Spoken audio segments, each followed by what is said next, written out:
it has to consider the following general criteria as applicable. Under Section 8.4 of the Parks and Green Space Plan, the criteria of B, C, E, G, and H must be considered. A, conformity with all requirements of this bylaw. Staff comment, if council approves the zoning map amendment from M1 to C2, the applicant will be permitted to develop the property subject to the C2 development standards as noted below.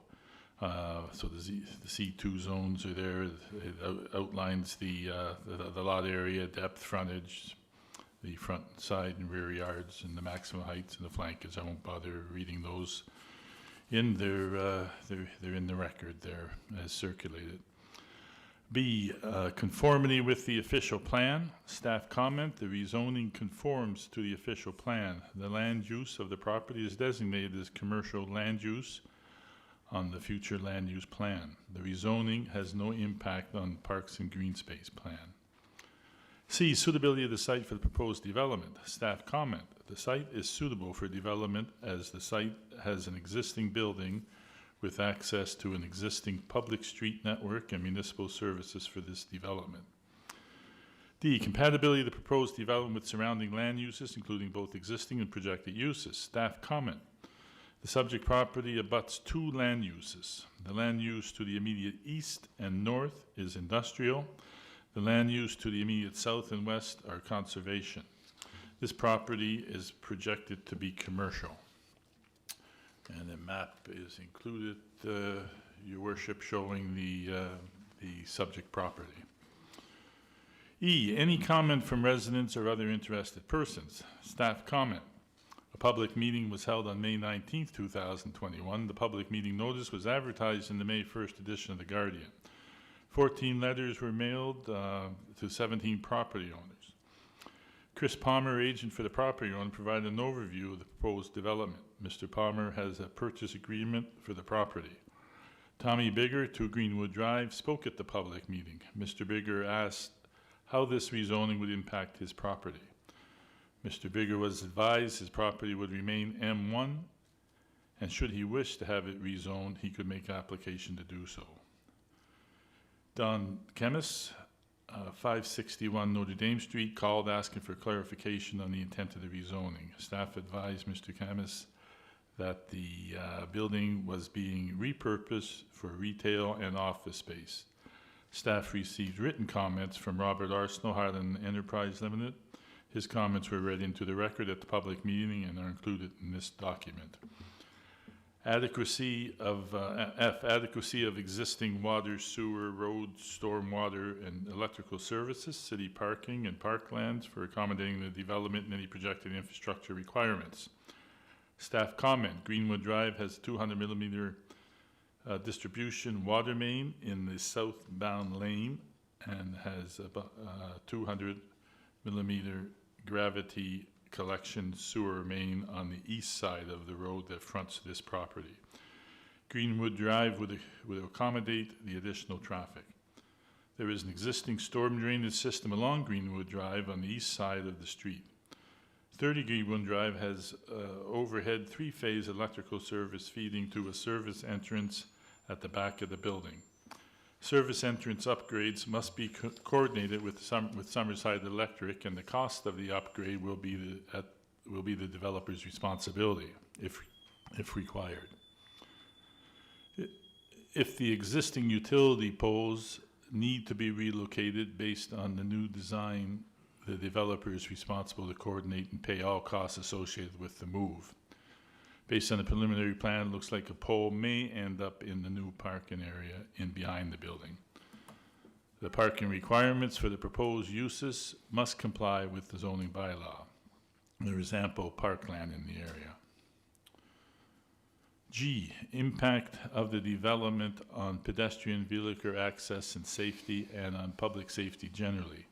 Staff comment, there is an existing crosswalk within 20 meters of the development at the intersection of Greenwood Drive and Notre Dame Street. The existing accesses will need to be defined to accommodate the new development. H, compatibility of the development with environmental, scenic, and heritage resources. Staff comment, the Parks and Green Space Plan does not apply to the subject property. However, the conservation land use to the west has been identified on the Parks and Green Space Plan for a future trail and greenway, 750 Ice Pond Greenway, and 190 Ice Pond Conservation Area on the map. The property owner will be required to contact the Department of Environment regarding required setbacks from the abutting conservation areas, and you can see those on the map. Impact on the city's finances and budgets. Staff has no comment. Other matters as specified by the bylaw, no comment.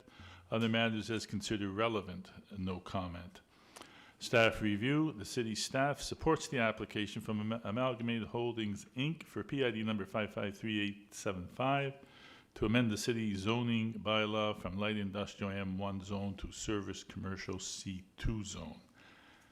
As per section 5.10 subsection B3 of the zoning bylaw, the planning board shall make recommendation to council on this application before it is approved or denied.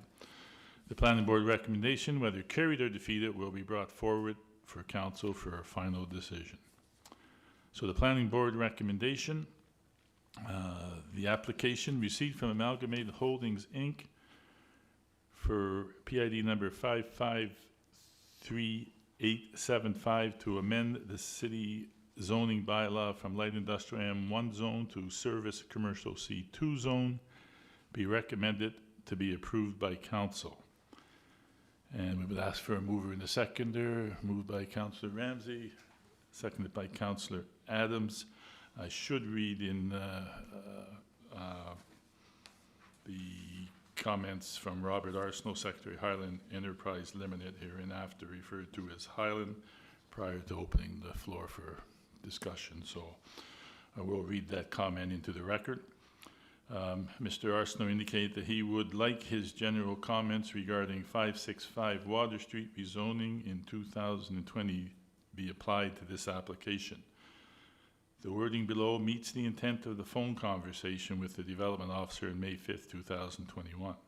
Highland, as a nearby property owner, a PID number 68999 and PID number 69005, takes a neutral position on the rezoning application to the rezoning of 30 Greenwood Drive, PID number 553875 from light industrial M1 to service commercial C2. Highland carries on business as a provincially licensed beverage container recycling depot as well as a scrap metal recycling facility. As a matter of common knowledge, scrap metal recycling facilities are industrial sites often referred to as junkyards. Junkyards do not receive awards for serene and tranquil environments. Neither do they receive awards for their aesthetic beauty. Scrap metal facilities employ industrial balers to crush and pack tons of metal for delivery to market. Recycling yards are noisy, dirty, and can be a dangerous place to work. Mr. Arsenault wants to state that regardless of the zoning applicable to the subject parcel, Highland will continue to operate as a scrap metal recycling facility well into the future. We trust any decision to develop a service commercial property in close proximity to an operational scrap metal recycling facility will have been considered by the developer. Highland urges that the city planners inform the developer of the prominence of Highland as a functional industrial operation and the negative impact that such a facility may have on the proposed development. So with that, we would open the floor for questions or comments that any councillors may have. This is for the public. This is the former Johnson Tire building that you may be familiar with that we're talking about. Councillor Snow. Just a quick comment. It's I'm very happy to see something being done to it. In a few instances throughout tonight's agenda, I think we'll draw attention to other properties that may have been bought or owned and then just left to go to disrepair, which easily could have been the case with Johnson Tire or any other building. So I'm glad to see something being done here, and also very happy when Mr. Palmer was in and presenting the other night, he has a time frame that seems very realistic and very fast moving, which is great to see too, not just sitting on the building and waiting, so I'm just happy. Councillor Ramsey. I'm also happy that Mr. Palmer is going to be renovating this building, and I'm also happy that Robert Arsenault sent the letter in regards to his junkyard, so people are aware of kind of what they're getting into, and it was the same with the other development on the other corner. He sent the same letter in to let kind of the folks know that this will take place in that no matter what goes there, that this operation will still be happening. So I'm just pleased that he lets folks know anyway, and I appreciate that from Robert. And yeah, just happy that that development is going to be taking place. Thank you. And it really is a great development for that corner in that area. It's going to be beautiful down there, so. Thank you. Your worship. And just a comment, I understand work will begin probably within a month or so. He wants to be in there in early July, I think that's what Mr. Palmer said at our meeting. so clean that corner up nicely. Yeah, it's going to be great. Deputy Mayor. Thank you, Mr. Chair. I'm really pleased to see that there will be development taking place pending the council decision vote. And also, I think Mr. Arsenault from Highland Enterprises Limited, it really helps show the situation that council sometimes finds themselves in, where you have existing businesses that have operated for many decades, actually, and then new development. And sometimes I think we walk that fine line of trying to be very fair and listen to all sides. So I do appreciate the fact that he did send that letter in to make everybody aware, and that he's neutral on the development should it take place. Thank you, Your Worship, our Deputy Mayor. Any other comments before we call the vote here? He'll be coming to the meeting later tonight, right, for a vote? Special Yes, council Special meeting. council meeting tonight, yes. Yeah, Yes. thank you. Seeing no lights, we will, This one comes to June 21st. at the regular Oh. monthly meeting on June 21st, yeah. Oh, it's on that meeting. We have several other resolutions tonight. Yeah. Okay, no other lights, we will proceed with the vote. So it's been moved and seconded that the recommendation be forwarded on to council for approval. It was moved by Councillor Ramsey, seconded by Councillor Adams. So all those in favor say aye. Aye. Contrary? Motion carried. Number 3 on the agenda, we will move on. Mobile sales establishment application from Kiggins and Rogers for 35 Water Street. Supporting explanation, the purpose of the application is to allow a mobile sales establishment, Blow and Smoke Barbecue, operated by Bernie Kiggins and Corey Rogers at 35 Water Street from June to October, weather permitting. The proposed hours of operation are 11 a.m. to 8 p.m. Monday through Sunday. Background, this will be Mr. Kiggins and Mr. Rogers' first time operating in the city. The menu will specialize in southern-style slow-cooked barbecue foods. The location being proposed is owned by the O'Leary Potato Packers Limited on PID number 314187, shown on the map.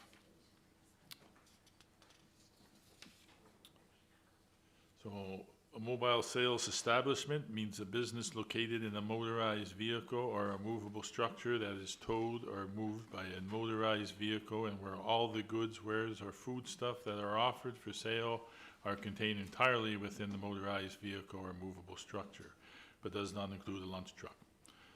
So the report under the Section 13, the City of Summerside Licensing Bylaw, CS-21, the bylaw states the following. Item number 13 in that bylaw, about mobile sales establishment license.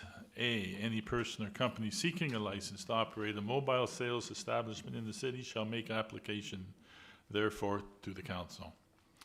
B, licenses may be granted for a mobile sales establishment to conduct business on a maximum of 2 locations in the city, and each application shall be accompanied by a letter of permission from the owners of the property on which the mobile sales establishment will be located. C, council shall allow or refuse the application based upon consideration of safety, desirability, impact on established businesses in the city, public convenience, and such other considerations as it deems appropriate. D, council may attach terms and conditions to the approval of the license if granted, including but not limited to 1, hours and day of operation, 2, health code requirements, 3, litter control, 4, approved locations. E, the license for the mobile sales establishment shall be valid for the calendar year in which the application is made only. A new application is required to council for each calendar year. No appeal shall lie from a decision of council respecting a mobile sales establishment license. Staff comment, Mr. Kiggins / Mr. Rogers will be required to provide written permission from the O'Leary Potato Packers Limited prior to the license being issued. Staff review. City staff support the application received from Bernie Kiggins and Corey Rogers to operate a mobile sales establishment, Blow and Smoke Barbecue at 35 Water Street on property owned by the O'Leary Potato Packers Limited. As per section 5.10, subsection B3 of the zoning bylaw, the planning board shall make recommendation to council on this application before it is approved or denied. The planning board recommendation, whether carried or defeated, will be brought forward to council for a final decision. So the planning board recommendation, the application received from Bernie Kiggins and Corey Rogers to operate a mobile sales establishment, Blow and Smoke Barbecue at 35 Water Street and property owned by O'Leary Potato Packers Limited, be recommended to be approved by council, and we would call for a mover and a seconder for that. Moved by Councillor Adams and seconded by Councillor Ramsey. We would open the floor for any questions or comments. Councillor Snow. The only question I have, and it's just sort of more for thought, as we've seen downtown and the port invest in an area for mobile establishments. Has there been any discussion with the owners of this to talk about maybe locating there? How's that work moving forward with having a location that we have identified as an area for food trucks, vendors? Are we? I just want to make sure that. I had that same Yeah. question when I was reading the information through here earlier today, and I don't know if there has been discussions with the owners regarding what's being planned by downtown Summerside. And then I guess on the same breath, I guess it's, they're trying to run a business, so Yeah. how can we, say, you need to be in this location if maybe it's not a great location for them for whatever reason, but with the investment Yeah. going on down there, it'd be nice to make sure that we're at least. Yeah, I don't believe it's, it's not our role to tell them where Right. where to run their business, Yeah, certainly, but exactly. at the same time, they should at least be aware that there's that alternative there, so. Yeah. I wonder if maybe there's no room there. Like, who knows how many are in there now? And Well, I guess we would know. We could kind of know, but They would have to be heard to would come get a through license, here. so. But yeah, And there's only, been 3 or 4 approved. four I and think. they had But I don't know talked how many about- they can hold. They had talked at one time, I thought I'd heard they were trying to attract, 6 or 7 or something. 6 or like that. 7, But okay. but I may be wrong in that too. Right. I just didn't know how many they could Yeah. hold. But yeah. So I think that's a good point, Councillor Snow, in terms of, that they at least be aware that there's this other opportunity there, so. So I don't know, from a staff's perspective, whether there was any discussion there at all. Yeah, we don't, they're allowed to operate at 2 locations under the bylaw. I have no idea if they had discussions with the port. One thing that the applicants did note is they cannot obtain written permission from the property owner. They have verbal permission. And we just wanted council to consider if that was acceptable over written permission. And is there a reason why the owner won't give written permission? Liability issues apparently from their legal advice that they sought was not to provide written permission. Does the bylaw require written permission? Yes, it does. I don't know how others feel about it, but we may be in a liability issue if, And, Deputy Mayor. Thank you, Mr. Chair. That's, just as soon as that came out about the policy, I'm just wondering with us, as a city council, as a city operation, if we move forward, and we don't know how it will go, but does that put us at risk for liability should anything happen? And I guess Councillor McFeely, you just mentioned that, but. Yeah, that would be my concern. Linda? We raised this question with Deputy CAO Gordon McFarlane, and he had suggested that we take it before council, and council could make a decision whether they wanted to accept the verbal or written. Accept the liability too, did you say, or you just? I'd prefer the legal opinion instead of my opinion, whether it's, Yeah, I agree, and I think, I mean, we can approve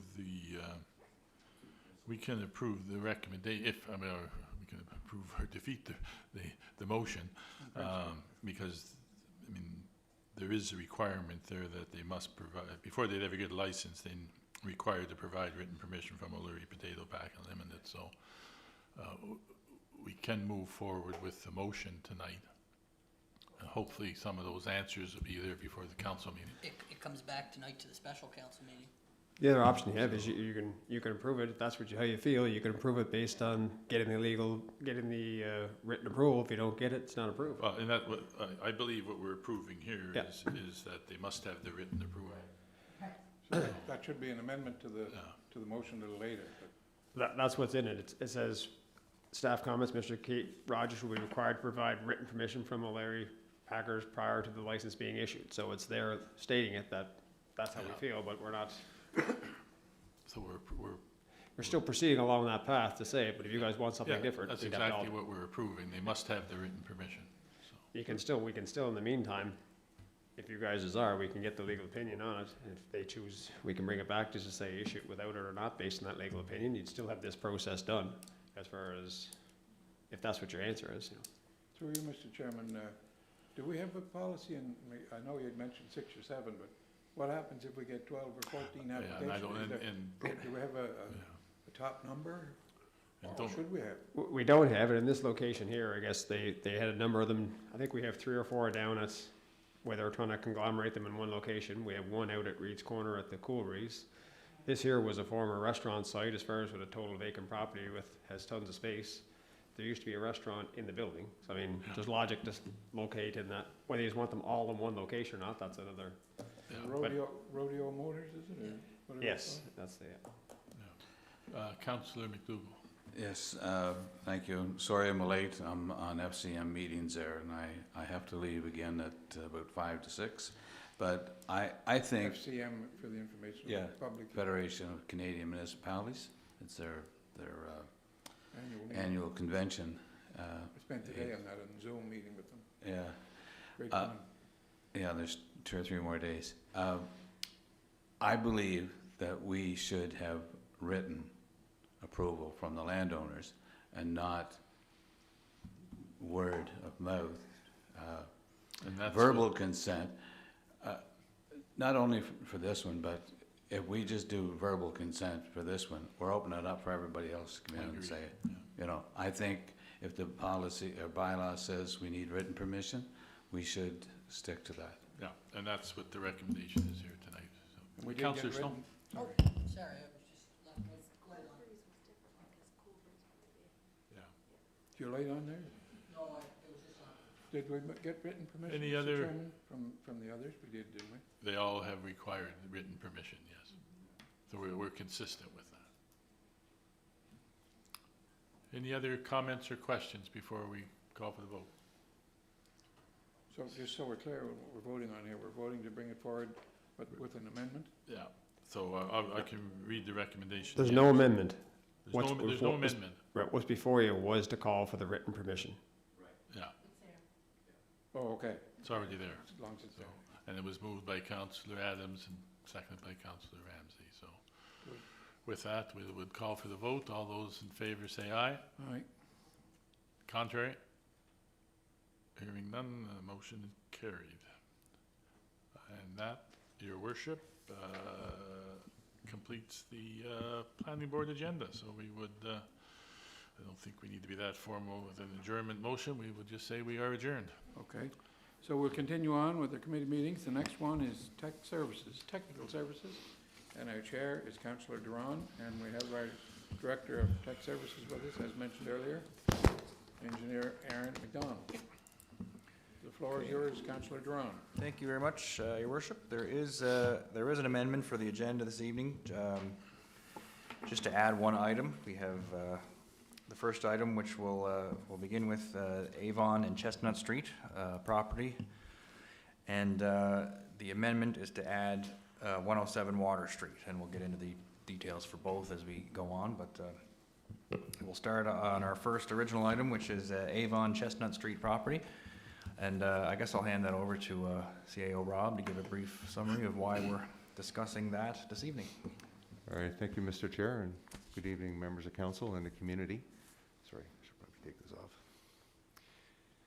off. Wanted to get council direction on this evening. Members of council may recall that it was about a year ago that council had passed a resolution giving staff direction to go in and clean up this property and bill the owner for the cleanup. We had received many complaints about the unsightly nature of the property from not only members of council but also members of the community. That resolution was valid for 1 year and recently expired. I'm here tonight to tell you that we continue to receive complaints from the community about the look and state of the property. So what we're looking for tonight is for council to give us direction to do the same thing we did last year. That's one piece of it, but also secondly for us to take whatever legal means are necessary to effect a more, I'll call it, permanent solution. So that You said that in the singular property? I thought we got two properties on the There's agenda. a second property that's also of concern as well, Your Worship, but we've committed to having some further dialogue with the property owner and the tenant before we On the ask, second property? yeah. Okay. No. So I guess that's the background on, it's 405 Chestnut is the property in question. And, And Avon No. Street is what number? pardon me? What number is Avon Street? No, sorry, it backs onto Avon, but the civic address is 405 Chestnut. It's a double lot. Yeah. Great. That's essentially the background. I'll be pleased to answer any questions that council may have. Yeah, it says here it's Chestnut Street, it's actually Chestnut Avenue. It doesn't make much difference, but just Nope. if we're gonna proceed with something. Good to know. So are you continuing on there, or I guess? Well, I guess if there's no questions, just looking for council just to make a motion, which will be passed at the June monthly meeting, but just a motion that number one, we go in and clean up the property and bill the owner. And then secondly, look at whatever legal options might be available to us to make a more permanent solution. Well, the neighborhood is pretty upset about it, there's no question with that. Councillor Snow, comment? Thank you, Chair. I guess just this property does fall into my ward. It's definitely been a property that I've received many calls, and I know some other councillors have as well in regards to the state of the property. It's unfortunate that we're back here again after already making an attempt to clean the property up, but I definitely think it's something we need to look at and find other ways. As I said earlier, there several times tonight we're going to talk about properties that we need to find ways to address, and I really think we need to start taking a bigger overall look at how we're doing things to address these issues, because they're drag on, and it affects many neighbors, affects the whole city depending on where the property is, and it's just something as a council and as a community we need to have better from everybody. So I would hope that not only we move this motion and move it ahead, but then also make sure that we're looking at ways to address it deeper, because there's definitely some compiling issues other than just the cleanliness. So that's all. So is there a motion coming forward then? Okay. This is one of many properties, like you say, and it's unfortunate, but a few weeks ago, we did do interviews for a bylaw officer. So we're still waiting for that to happen. The interviews are completed, and we're waiting to have an officer in place. And when that does happen, hopefully it's going to make everybody's job a little bit easier dealing with these types of situations. So, yeah, great. Thank you. So, do we need a motion, or it's a committee meeting, we just take a consensus to provide direction to staff? I do have a motion that's proposed, and if council is willing, I can read it out, and if you're agreeable to that, then we could send it to the monthly meeting for approval. Sure. So the city of Summerside allows an inspector to enter upon the property situated at 405 Chestnut Avenue, PID number 307371, in the city of Summerside, and have the property brought into compliance with the requirements of the City of Summerside Dangerous, Hazardous, and Unsightly Premises Bylaw CS 11. The cost is to be initially borne by the city and invoiced to the occupant. As well, council directs staff to utilize all legal means at its disposal to effect a permanent solution to the ongoing unsightliness of the property. Did you say occupant, or is the building rented? It will or be, billed to the owner. The owner? Yeah. Raccoons. I'm not sure, just for the information, but there's a mobile home parked on it, and that's the one, with a smaller mobile home parked on it That's next door. not connected to a sewer system, and furniture and everything piled all over the yard, and Yeah, one on each. Yep. So if council is okay with the text of that motion, we can move it forward to the monthly meeting for approval, and the monthly meeting or tonight? monthly meeting. The only, you did read occupant, so as long as it's changed to Owner. Yep. owner. So noted. yeah. Yep. Thank you. Couldn't be worded both, some way, shape, or form? I guess the primary, sorry. I think the reason for owner would be that they own the property. You then have the ability to lien or whatever. If you're doing occupant, you were in the rental business for many years, your worship, but you might be in a hard time getting money out of an occupant as opposed to the owner. Okay. Chief, we have a, Yeah, just for everyone's information, we've been. do you want to take the microphone so we can have it recorded? Maybe if Yeah. somebody would take the chief, give the chief the microphone. He's going to bring the microphone over to him.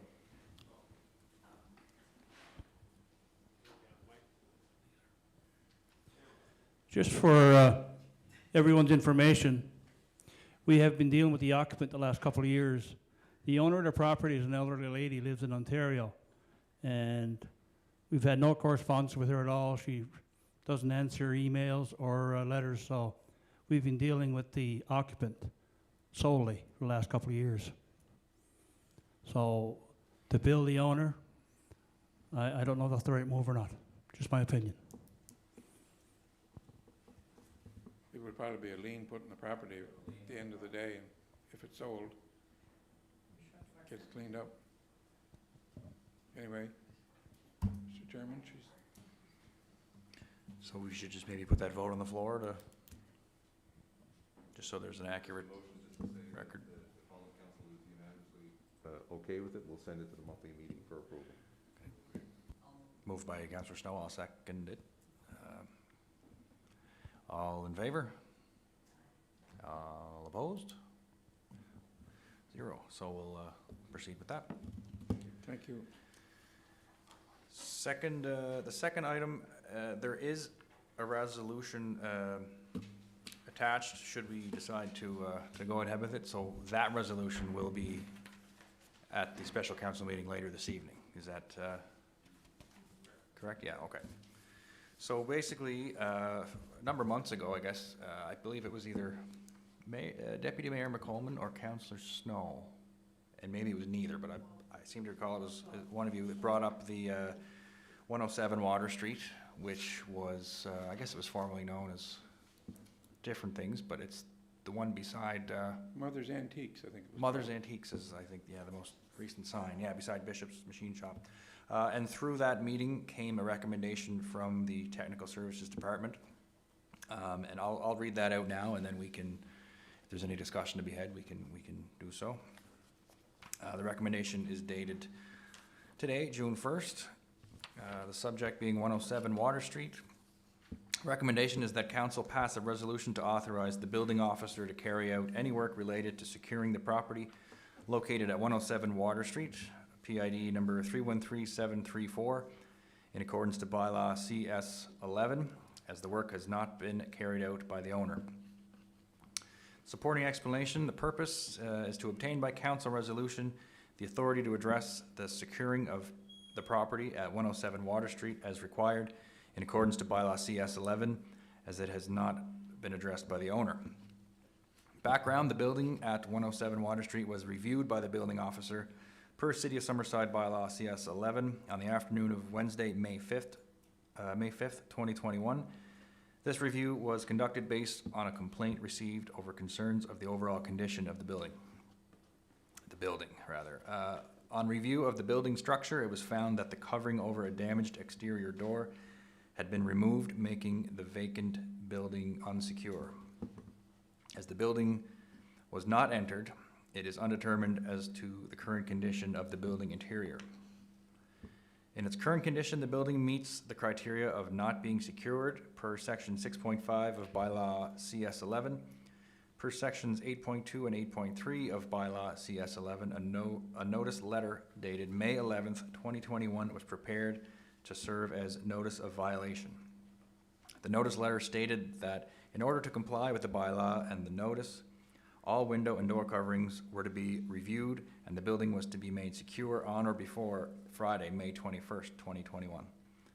The notice states that failure to comply with the notice within the time stated would result in the matter being referred to City Council to take action to correct the infraction, with any and all costs the responsibility of the owner. The registered letter was sent on May 11th, 2021. A delivery notice card was left by Canada Post on May 12th, with a final notice left on May 17th. On May 28th, the delivery status of the letter was updated to show the letter being returned to the city as undelivered. Per CS 11, Section 9.1, council is to be advised when the owner does not comply with the requirements of the notice.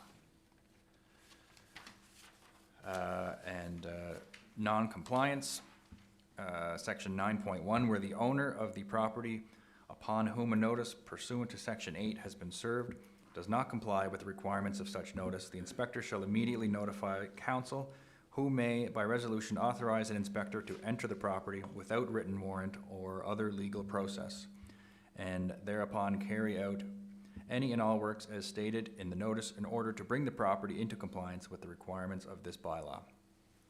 Section 9.2, a resolution passed by council under Section 9.1 shall be in effect for 48 months from the date of passing and enables the inspector to re-enter the property at any time to remedy a recurring condition.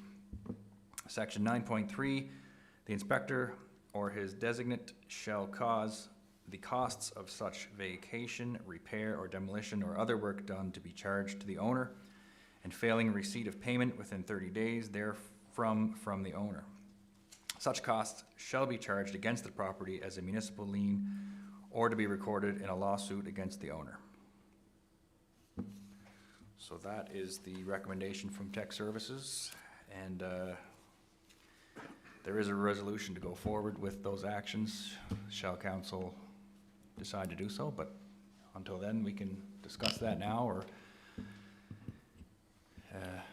Councilor Snow? Just for the record, in the letter is attached and it can be tabled, and there's also, I think, a picture of the building being unsecured that's attached. Yeah, and I can read the letter into the minutes if, Well, I think in But it the is- other part, it states everything that was in the Yeah. letter. I just mentioned it, so it's, I can add the owner,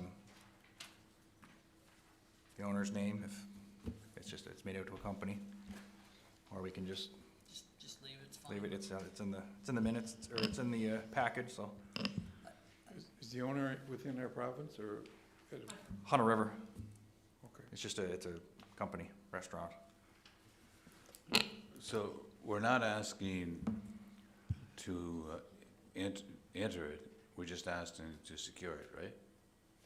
We're asking for authorization for a staff member to enter it if they have to, or to do what they need to do in order to secure it, or. Who gives them the authorization to enter it, the owner? We just Well, we can't get a hold of the owner, so it's us authorizing that now, unless. The reason I'm asking is because we had a place recently that was, we asked to go in and have a look at it, and we were told we cannot enter. So I just want to make sure we're, Told by the owner, or told by? we were told by the owner we couldn't enter.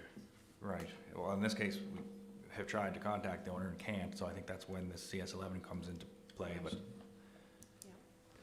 And we're not intending to enter, it's to, you can see from the Secure picture it? that was attached, it was secured with plywood, and there's a piece of plywood laying on the ground that obviously became unsecured, but we still didn't go onto the property and do it, we're still following the proper process without going onto somebody's property and doing that.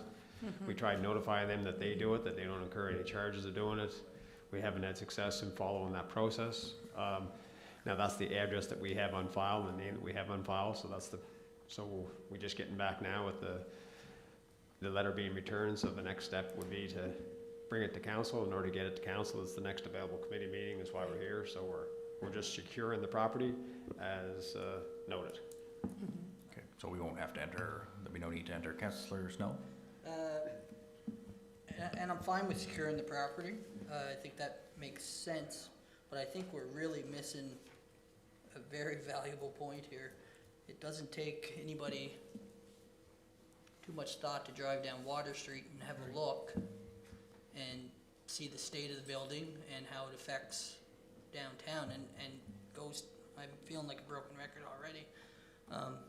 But it's a vacant property that's been vacant for a long time. There's garbage in the windows, there's windows broken, the siding's falling off, the bricks are falling off. Like, at what point do we say enough's enough? They go in there, we have a heritage building beside it that, as a city, we've spent tons of money restoring. There's old machinery in there. Obviously, people are trespassing going into the building. That's how the prior plywood was taken off. Somebody goes in there, sets a fire. We lose a historic building. We really need to do something. I was going through, it's on the agenda later, vacant property tax rate, and I started to look back today, and I looked over the last probably 10 years, and there's been a number of articles through the city from other councillors asking us to look into tax rates for vacant properties, other ways that we can start getting some teeth. Several articles in the Journal Pioneer, the Guardian, and we're still here talking about the same thing. I've been here 2 years, and I'm frustrated. Like, I can't even imagine people that have been dealing with this prior to me, or it's doing the same thing over and over is insanity, and that's what I feel we're doing. So let's make sure we actually do something about it. Go in, make sure the building's safe, and if it's not, let's use whatever teeth we do have, and if we don't have enough teeth, let's figure out what we need to do to address buildings like this, because there is several around the city, and some seem to be getting a free walk at times, and others seem to be addressing it, and I would like to see everybody treated equal no matter who you are in the city, and that's what we should be doing. Okay.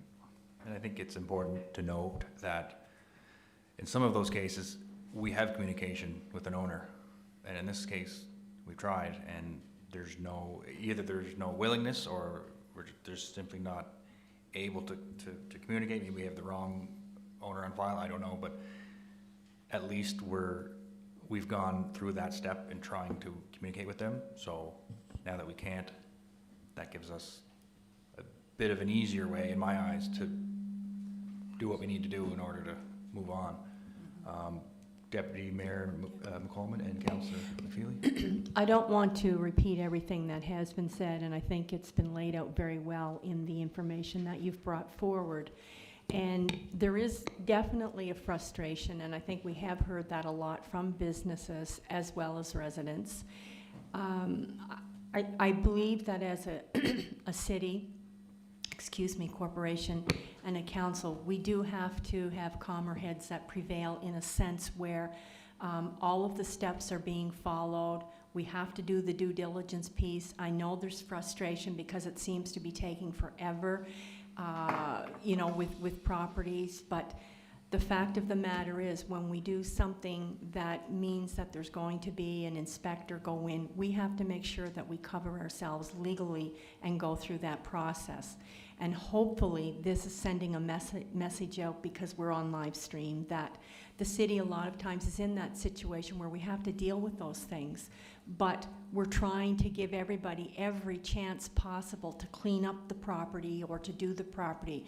But I know with the mayor, you know, there's people that are looking for properties to develop, they're looking for land, and sometimes we're in that locked position. So hopefully this can move forward and we're not making ourselves liable as we follow those steps. So I'm just appreciative of the fact that it's coming forward to deal with.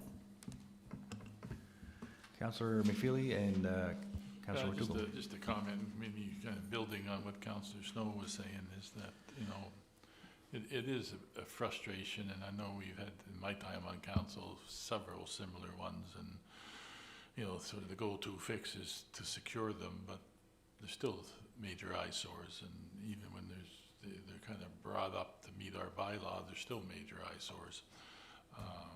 So I mean, I don't know what the answer is. I know that the Policy Review Committee had looked at it in the previous council.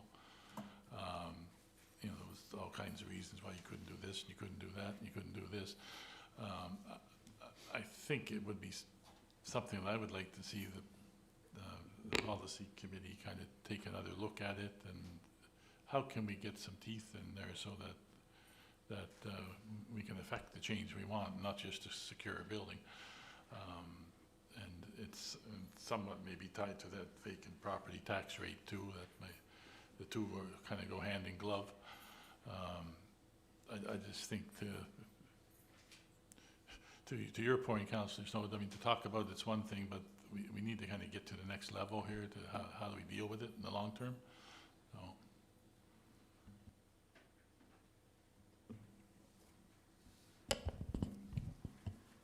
Councillor Yes, McFeely and I won't be long. Worship.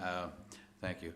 I was just concerned that we said we can't find out who owns it, or we can't find out the... It's not that we can't find out, it's just that we have no response from the person on file, so. they must have a light bill or a tax bill or something. Somebody's got to be getting something. We get our information from the tax assessment. When Right. when information gets updated, it's the same information that has been in place. I'm just saying, if don't know, I can't tell you 100%. I can just tell you the latest data we have, that's the address we have, that's the name, and that's where we send it. Someone could say, I bought it a month ago and it's somebody different, but I'll tell you, we send it to the address that we have on file, Right. and that we get updated every month or 2 weeks in the province, whenever they're dated, and that comes from their tax assessment or people registering properties, so it's as current as we know it to be. Right, okay. Yeah. It's frustrating, and items like this, I drive through that every morning, and going through Tim Hortons, and you look over and you see that, like I see the bottom of the door is off, and it looks, you know, it's bad enough looking now, but there's construction around there right now, and it's, the building's in bad shape, you know, and, you know, these things seem to go on and go on, and they go on too long. It's the same issue that I have in my area. I have one. And we need to find something to put some more strength in our bylaws or something. It's just it's very frustrating for us, and it's frustrating for the residents. So, thank you.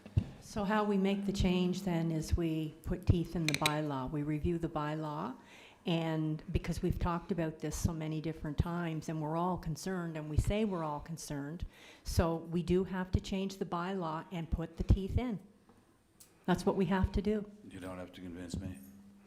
Yeah, and I just want to add that, yes, I'm not taking it that you guys are saying staff aren't doing it, don't get that, is that we do follow what we think is listed in the rules, and primarily focusing on dangerous and hazardous, and when staff reviewed it, yes, it's not secure, so it needs to be secure if there's anything, so they're notifying that, but there's nothing to say that we can note from viewing it from the outside that it is dangerous or hazardous. yes, there may be other issues with the building, but they don't fit under that category. And through the course of the last number of years, I know we update this whenever we demolish a building, that if it gets to the point of consistently not being maintained and gets to a point of being unsafe or hazardous, the next step is demolition. And there has been a number over the last 4 or 5 years that I didn't bring the number with me, but I know there's a number of them every year that end up falling into that category that through time, yes, it may be frustrating to get to that point, but we have addressed a number of these over the last number of years that have been removed. But again, if you want to make it a quicker process, you're going to have to adjust your existing bylaw. I think, Deputy Mayor, just to go to your point as well, I think the unsightly and dangerous and hazardous properties bylaw does address issues around structural integrity of properties, but doesn't really look at, for lack of a better term, the cosmetic side of some of the properties that we see. And I think that that's something that we can certainly take a look at to try to enhance. Thank you. Thank you, Your Mr. Chair. I think you were talking about two things here, securing the building, but unsightly. And that's another situation. And I remember a number of years ago, there was a person in town here who wouldn't cut his grass, and it was that long all summer, and driving the neighbors around the bend. And we charged the person, the city charged the person with unsightly premises and went to court, and the judge threw it out. He said, what's unsightly to you may not be unsightly to somebody else. As soon as the guy won his case, he went and cut the grass. So it's not easy to get convictions and bylaws. And to get the teeth in them, I guess the lawyer's going to have to come up with something stronger than we have, because that is certainly an eyesore besides being insecure. But anyway, so where is it left here? Is the policy committee going to have a look to see what we can put in the bylaw to do what more? What more do we want in it? I think we'll have this discussion later on anyway when we get to the other item on the agenda. So I think that'll probably end up going that way, but I think right now would be to move the motion we have on the floor, get it secured, and then we'll have the discussion. So as a committee, I guess, we'll move that we bring this resolution to the council meeting later on this evening, or? Yes. Yeah, so I'll put that motion on the floor, and if my vice would like to second that? Yep. Okay, so we'll be back later on this evening, and we'll put that official resolution on with the full council. And that's all I have for tech services, your worship. Thank you, Councillor Drawn. We continue on with the agenda, and we have, I believe, the police and fire Just and make an amendment. emergency services next. Councillor Ramsey, the floor is yours. Okay, thank you. We have a lot of folks here tonight regarding truck traffic from the port, so I'm going to make an amendment that we put that at number 1 rather than number 3, because they've been sitting here for an hour. And is that okay with everybody if we do that? Fine here. Okay, all right. So, so I would like to call the meeting to order, and I need approval of the agenda. Thank you, Your Worship. And so the first item on the agenda is going to be truck traffic from the port, and it was Councillor Corey that put this on the agenda, so I'm going to turn it over to you. Can I just make a mention before you start there? Absolutely. I see a couple that's here tonight to speak on this. It's their wedding anniversary too, so congratulations and welcome. Okay. Mrs. Terry. Okay, You stole thank my you. You stole my thunder. We good minds think alike. Okay.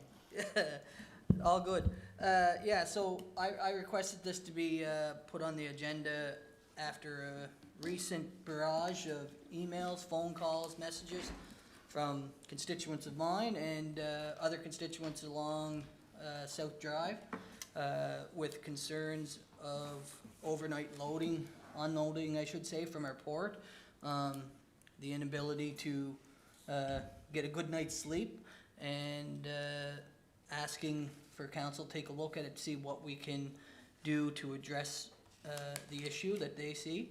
And I can say it's come from a number of different sources along that route, South Drive, Lower Water, etc. And it's just something I truly believe, and I know we've had some sort of chats leading up to this, just some talks, and it's something I really believe we can and should look at to see what is available for us to hopefully achieve a good relationship between business and residential. I think at the end of the day, that's best for everybody.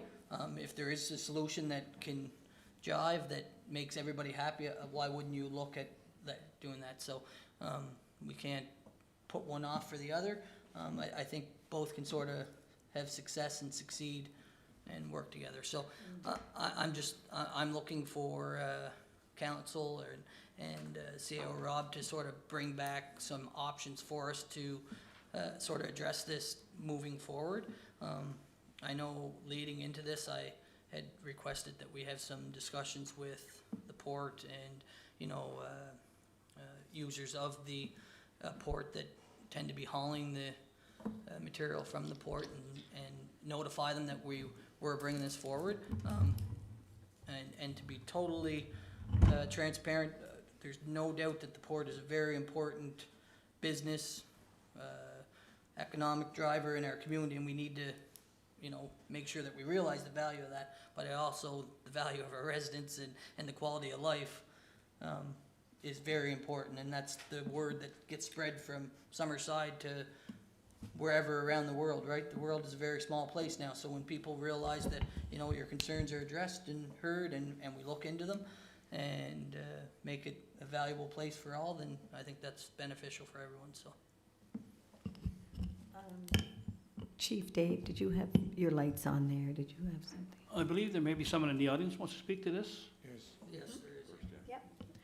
Okay, so if that's the, Kathleen, are you? Okay, yes. Just if you would like to state your name and your address, and then when you're finished speaking, if you don't mind just giving that a wipe with the disinfectant, because someone else may come up. It might be your husband, but thank you. Good evening. My name is Kathleen Terry, and I am a proud Summerside resident. Have been for 6 of the 7 years I've lived on the island. I want to thank you for an opportunity to meet with you tonight and to raise some concerns. I will say I've always had the mindset that we bloom where we're planted, that we live in community, that communities work best when there is balance, and when we take care of each other, business and residents. So I am at this meeting tonight because of overnight noise, and on May 17th, and more recently, downtown and South Drive residents spent another sleepless night in Summerside, not Seattle. I've lived here, as I've told you, a long time in the downtown core, but I've also lived in many other communities, big and small, and I have never witnessed such noise as I'm experiencing here in the overnight.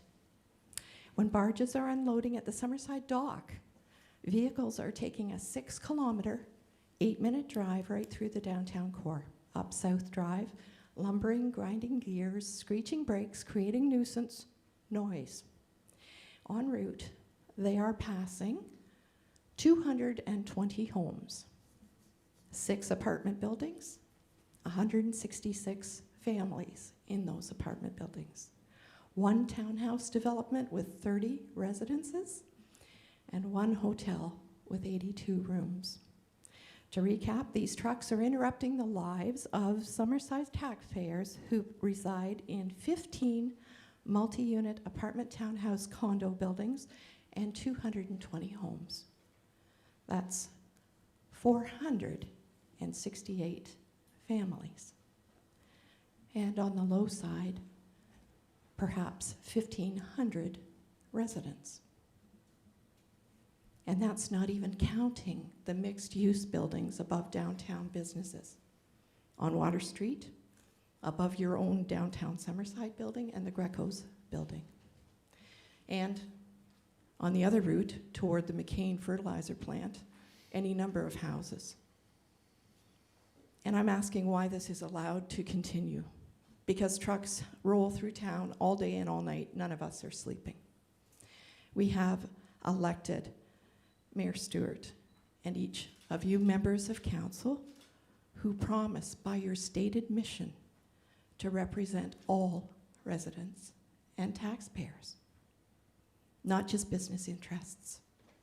And I quote, your statement reads, ensure that the concerns and desires of Summerside citizens and taxpayers are listened to, protected, and enacted.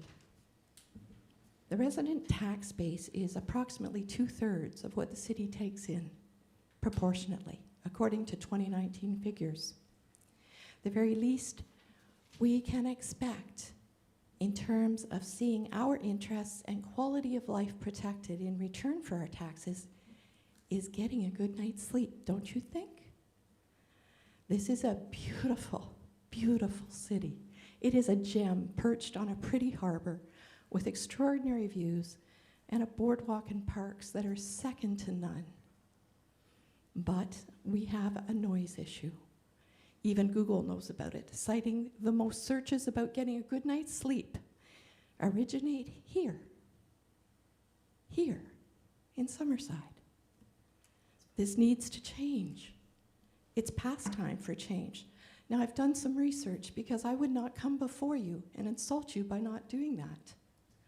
And my research shows me that other ports have protections in place. They have presumably achieved a balance between the rights of residents and the interest of business. We have not by a long stretch. You know what the clause is that states in every tenant agreement forming the basis of legal proceedings against a landlord? Here it is. Every tenant is entitled to the quiet enjoyment of their premises. That's the basis upon which a tenant can sue successfully. Quiet enjoyment of our premises. We're waiting for that. We do not accept that trucks must run all night to accommodate business at our expense. We do not accept the rationale, we are a working port. Every port is a working port. Other ports don't choose to operate 24/7. Other businesses don't have license to disrespect the very people who live in this community, buy their products, and use their services. There is a compromise. It's really quite simple. We live in community with each other. We are respectful of each other. I am asking for a noise restriction period for at least 8 hours in the overnight, every night. It's a simple vote of council. And an amendment of nuisance bylaw SS 22, which, by the way, was last amended in November 2002. That's 20 years ago now. I have addressed this issue quietly to this point out of respect of conversations I've had with Mayor Stewart, thank you, and Councillor Corey Snow, thank you again for the invite tonight. But I am prepared, we are prepared to pursue this further on behalf of all residents, not just downtown residents. It is a quality of life issue. We cannot revert back to it's complicated and we're a working port and it's always been this way. I can poll and will secure the interest of the other 220 homeowners, the 52 condo owners, the 166 apartment tenants, and the 30 townhouse residents, and the media, and I'll provide them with my research and my comments. I don't think it's necessary to do that. I think you're listening. I think you care, and I think you understand what community means, and I think you understand service. That's why you're sitting at your seat as council. It's a simple resolution. Every community, large and small, knows we're not unique. Everybody needs a good night's sleep, period, end of sentence. You're sitting here because you're elected and because you understand service and community. So Mayor Stewart, council members, I am asking you to demonstrate by your actions, not just your oath, that you do care about this issue and that it is time you understand to do something about it. Thank you for listening, and thank you for your service. Thank you. Thank you, Kathleen, very much for that. So I'm going to open the floor. Is there someone else who would like to speak? Okay, then as soon as Please state your name and address, sir.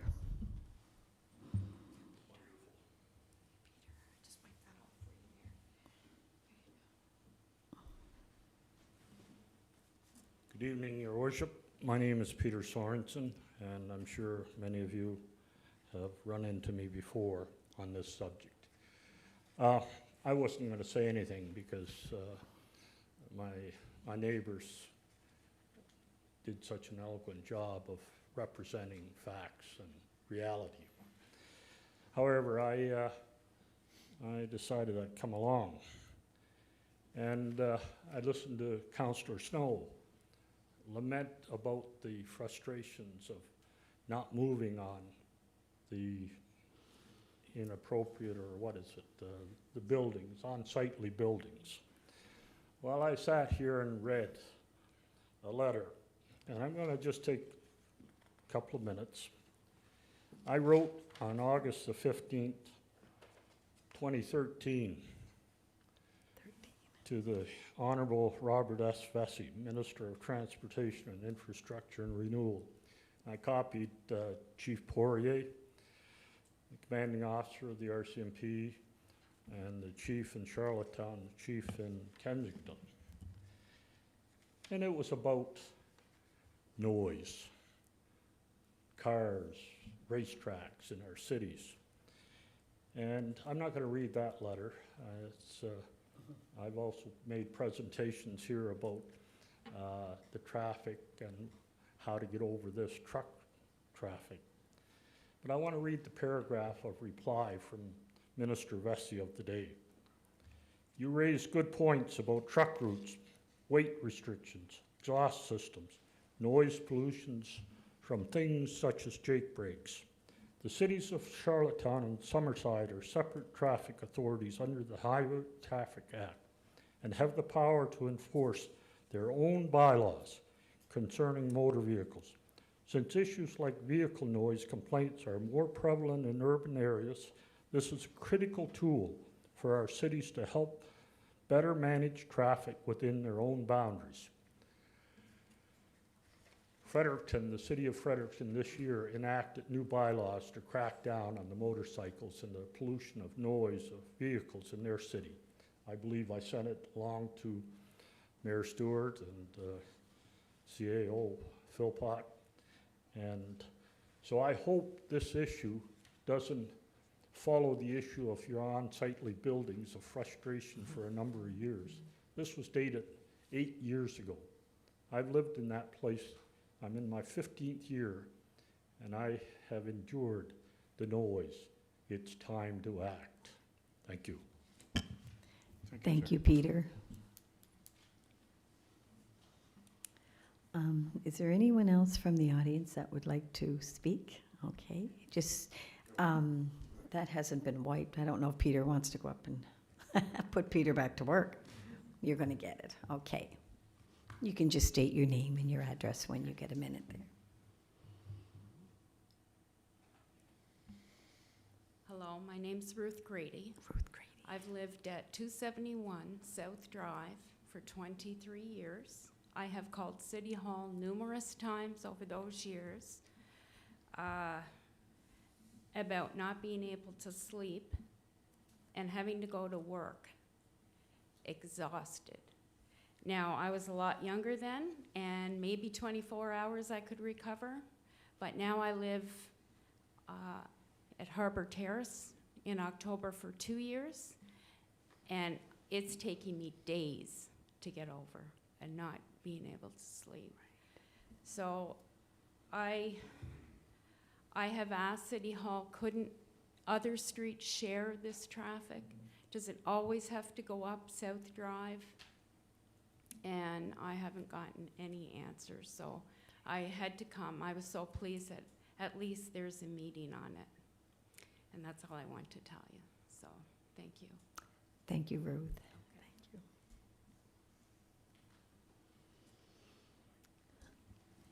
So the floor is open if there's anyone else that would like to speak. No? Thank you to each of you, and I'll then now open the floor to council, if anyone, Councillor Duron. Thank you, Councillor Ramsey. Just two things, I guess.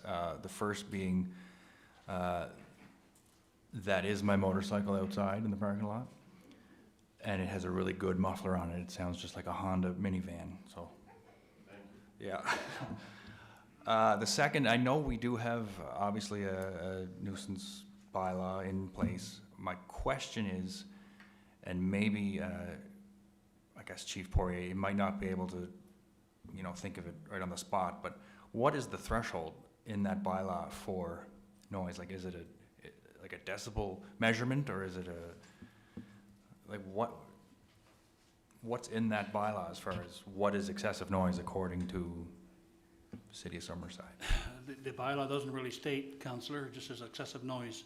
There's no decibel in the bylaw itself, which is something that should be looked at. But like I said, it just says excessive noise. And it's between hours? It's not? Yes, I believe it's from 11 to 7 or something in the nighttime. 9 p.m. 9? Okay. to 7 a.m. Okay. Usually it's a bit different for commercial or industrial Right. actions. Same as snow plows in the winter, city plows are allowed during the night. Yeah. Okay, I just wanted to know about that, so. Okay, Thanks. and I'll bring that forward at the end of the discussion here. That's one thing we can bring forward. Is there any other, Mayor Stewart? Just a question. Excessive noise, I'm just wondering how a judge would look at that. If you charge somebody, you know, in court that they're accused of excessive noise, then what? Who decides what that is? In the end, your worship, is the judge, and we've had cases thrown out for similar instances, and the judge decides in the end. But we just move along, keep laying the charges if we have to, and let the judge decide. And in some cases, they're thrown out. I guess to follow up on Councillor Duran's question about the decimals, the noise, how would that be to try to enforce something like that? Well, it's near impossible. I mean, some trucks are diesel. I mean, I can see their frustration on the residents, especially at the Queen Street intersection. They stop and gears are jamming, and when they're taking off, it's so loud. And just to add to Mr. Sorensen's concern from before tonight, a few years ago, in regards to mufflers. And we all know and saw and heard very loud mufflers, but you know, how would somebody like that be charged if somebody heard somebody going by just rattling the windows? You know, then you got to try and deal with it. And if you didn't have the decibels measured at the time, how do you handle that? so what we do in those cases, your worship, and we'll probably be discussing later tonight, is the vehicle noise of these little imports that have the baffles and the mufflers and things like that. So we've been trying to get highway safety up with us to work a couple of days, and because of COVID since last year, we've been unable to get anybody. But what they usually do when they come out on patrol with us, and we will look at certain areas, and they have a little bit more power than we do. They can, you know, on the roadside, if they feel the muffler's too loud, they will order that the vehicle be re-inspected, and they'll give them a date, like probably a 2-week date to get it inspected again. And the unfortunate part is they'll probably take them mufflers off and put them back on later. So hopefully this summer we'll do a few inspections of these vehicles. Yeah, just another gentleman going to speak there, but I just wanted to finish up a couple of things here with the chief. Some parts I understand in Atlantic Canada, they have the deep water ports where the barges or the boats or whatever, tugs, whatever they're called, can come and go whenever they want. I understand here with the shallow water depth that they have to decide when they come in, when the tide is in, or tide is high, I should say, and they try to judge it around that, and then when they come in, that's why they rather than pay $1,300 an hour to have it parked there, there's some of that behind it, I'm hearing, that they come in, they want to get it unloaded in a hurry, and then that's why some of them are going all night. Now, some of these cities, I understand, have bylaws, or port cities, that prevent certain hours. And is it because of their water depth that they can do it during the day, or what's are you hearing about other port cities with barges coming in? Well, it seems each city has a different bylaw. You know, with ours, I've been speaking to the businesses, especially on West Drive, that receive the aggregate from the ships, and they say the same thing, that if they're not unloading, they charge the person receiving the aggregate.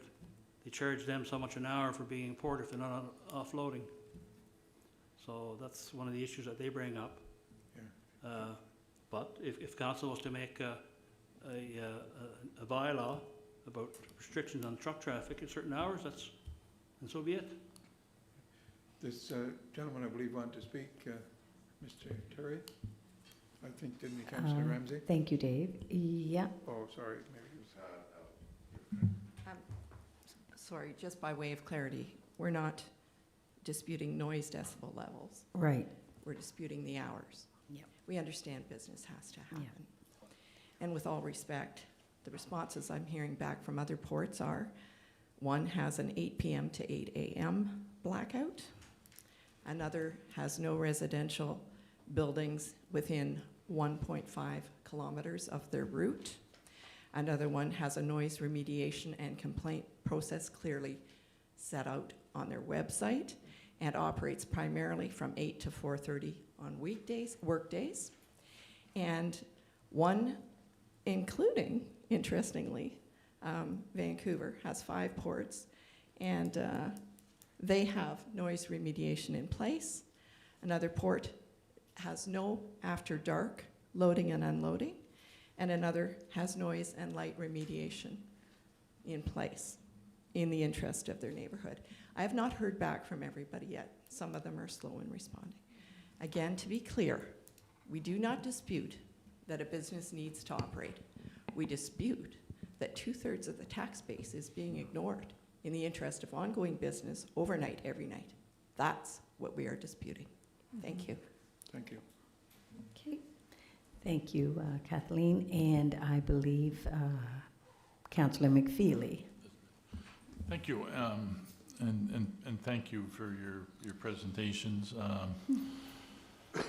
I too lived out just off of South Drive for 22 years, and there was a manhole right on South Drive, so when those trucks were going all night, inevitably they would hit that manhole, and so I really understand your frustration and now I live just adjacent to the port.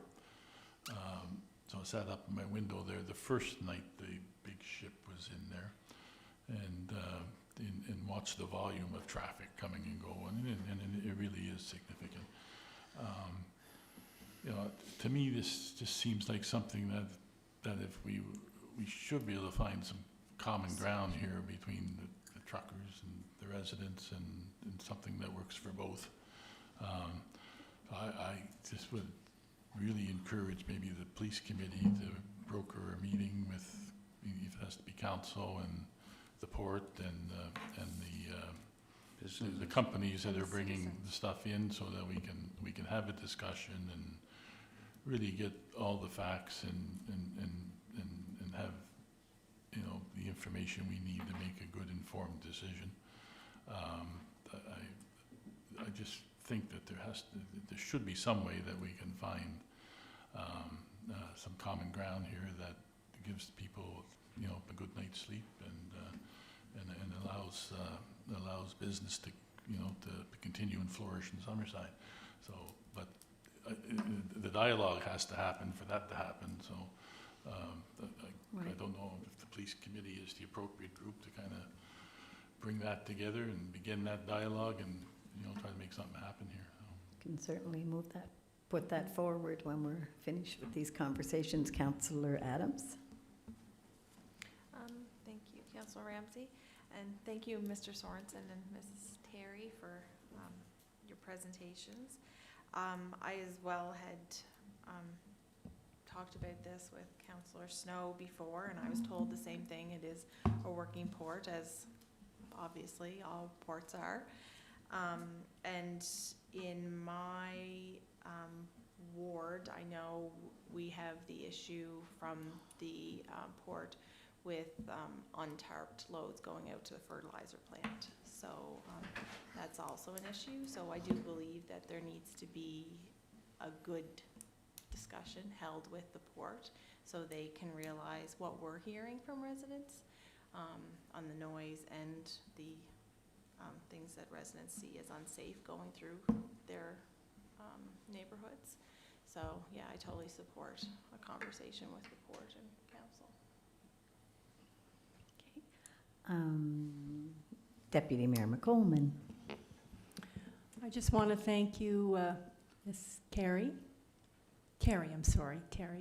and Mr. Sorensen, and for the folks that are here present. And I think, you know, a lot of times we're in situations where it's win or lose, but more often now we're hearing that people do have a lot of concerns about quiet enjoyment of their property and quality of life and sleeping, especially people who have to work shift work, especially for people who have retired or they want a quieter home life setting to really enjoy that. And I think, you know, there's some really good merit if we can have a meeting, conversation with the Port Authority and council, but I would also, if it hasn't been mentioned or whatever, to have the citizens there, because I think the citizens really have a lot of important feedback. And also, Ms. Terry, if you have that information that you've collected, if you wouldn't mind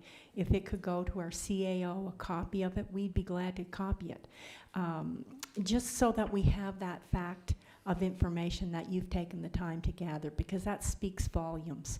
And we're trying to be on the right side of between business and people having a quality of life. And I believe that we're in a community where we want to do what's right, we want to do what's fair. And I think we're only going to reach there is so that there's no winners or losers, but people working together. So I just really appreciate what you folks have said. Thank you. Thank you, Councillor McColman. Councillor McDougall? Thank you, Councillor Ramsey. Apologize for missing the presentations, but I'm well aware of the issue. I represent from Sonny's Dairy Bar out to where they drop the to Kernan Briggs or to CRM, and I've been dealing with this for a long time. And normally when we have a conversation with the companies, they're very receptive, but at the same time, the dollar is always an issue. And it used to be easier when they took the little barge in, right? They'd come in and they could, there was never an agreement with them, but there was sort of a gentleman's agreement that we won't offload overnight, but it was always a smaller barge. But when the Queen Mary comes in here lately, it's like they're running. And I don't know if there's, I like the idea of having a meeting with the companies and the police or whoever wants to get involved in it. But maybe there's an opportunity to, they have to go by the tides. It's the port that we're in, and that is the issue. Maybe they have to work around the tides. I know that there's a big fee that they have to pay. If that's why they have to offload.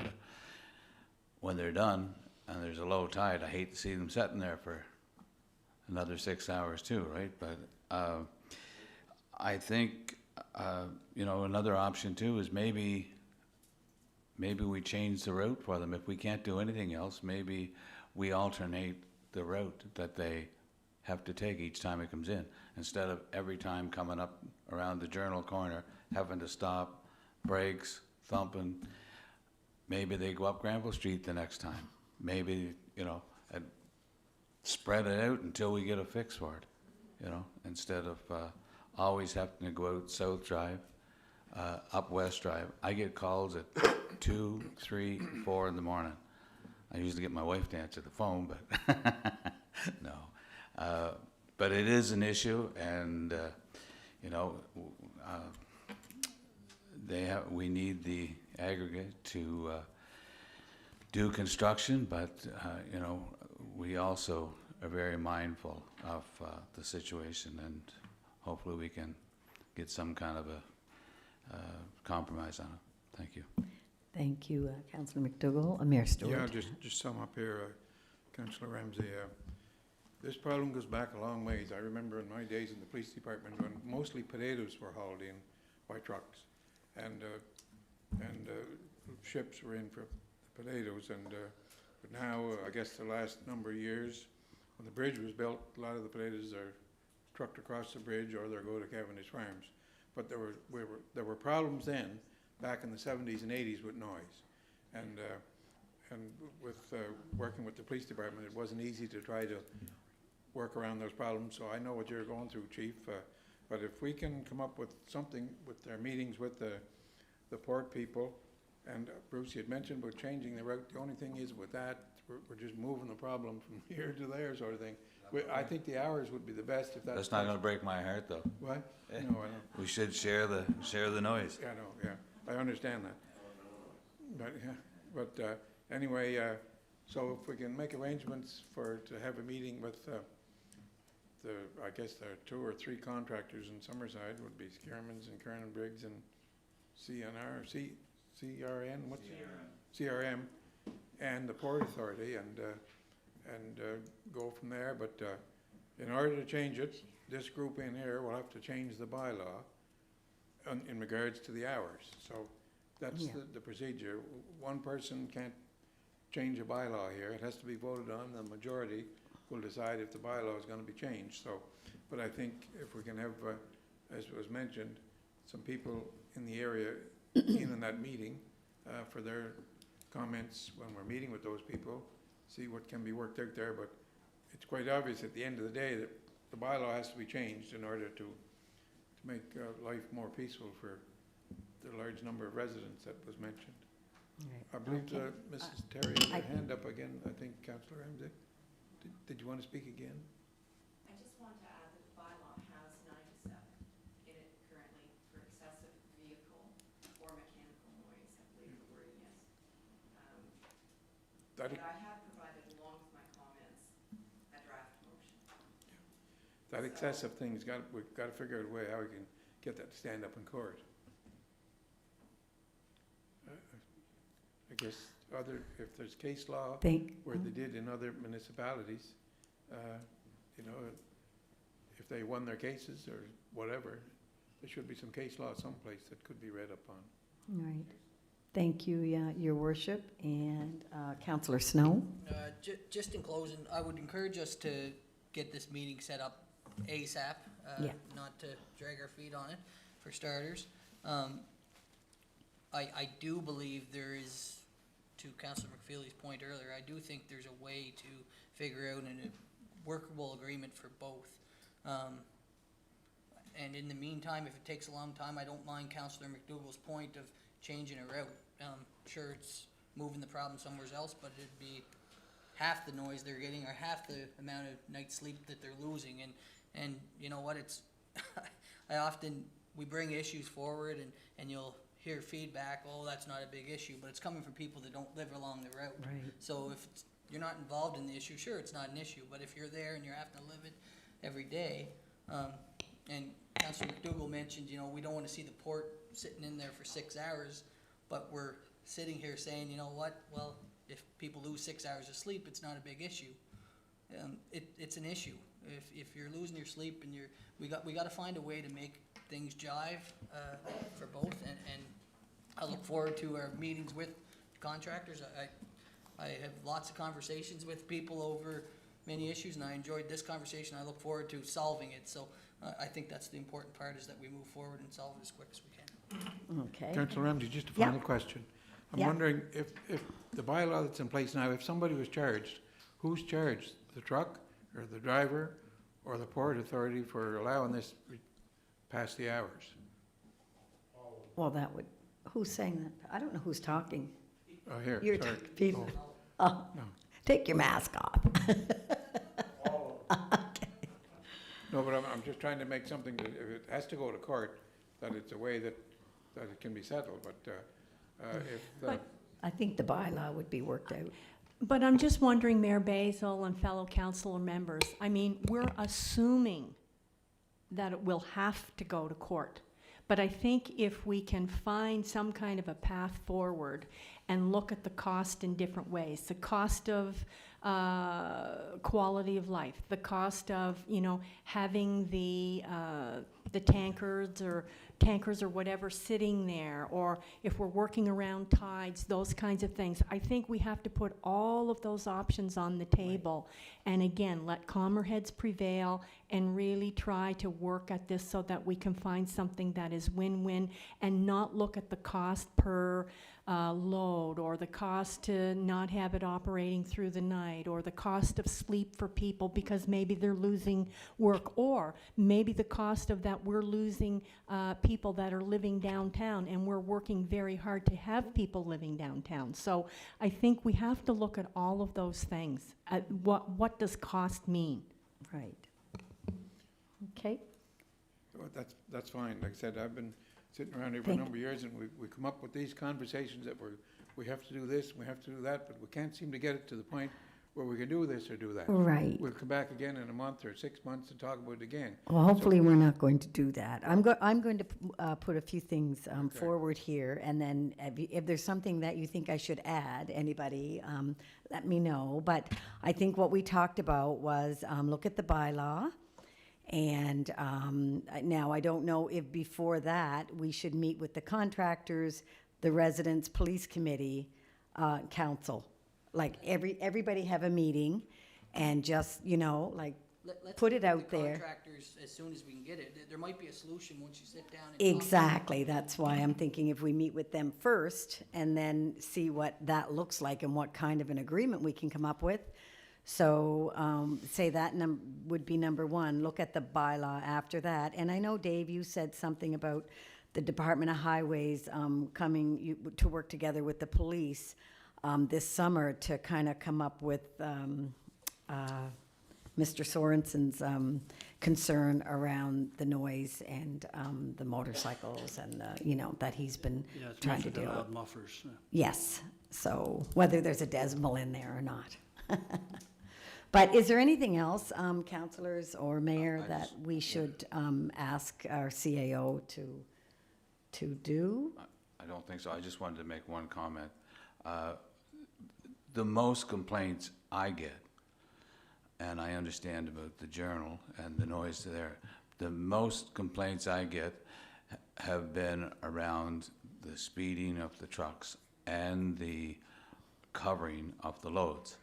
And I must say, in the last number of years, very seldom do I hear tell of the speeding anymore, and they go all the way up South Drive and out East Drive or West Drive.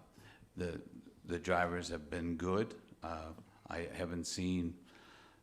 I'm sure, Dave, that you fellows don't stop a lot of the drivers from speeding because.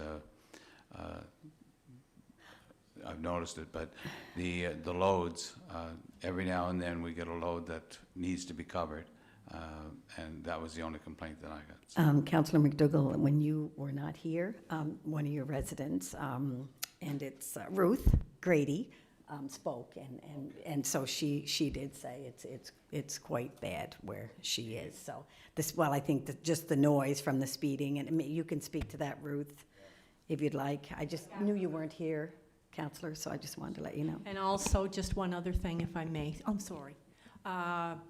Just when you were on your phone call, I believe Ms. Terry had given a number of stats of how many residents it affects totally and the distance. It's a lot. So that hopefully will be in our copy of information that we need. Yeah. And I think that will give you some of the background of why some are really trying to get a meeting.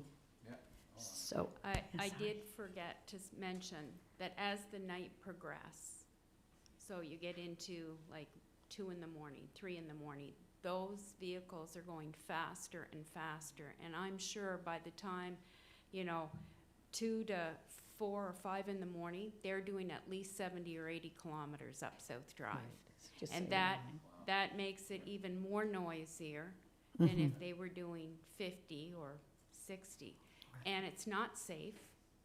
So and the other point I did forget to tell you that it seems like there's more loads now too.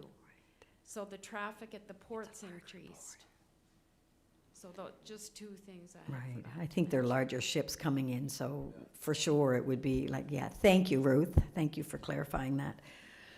Okay, so, so are we okay, CAO, with some of the direction that council want to give to?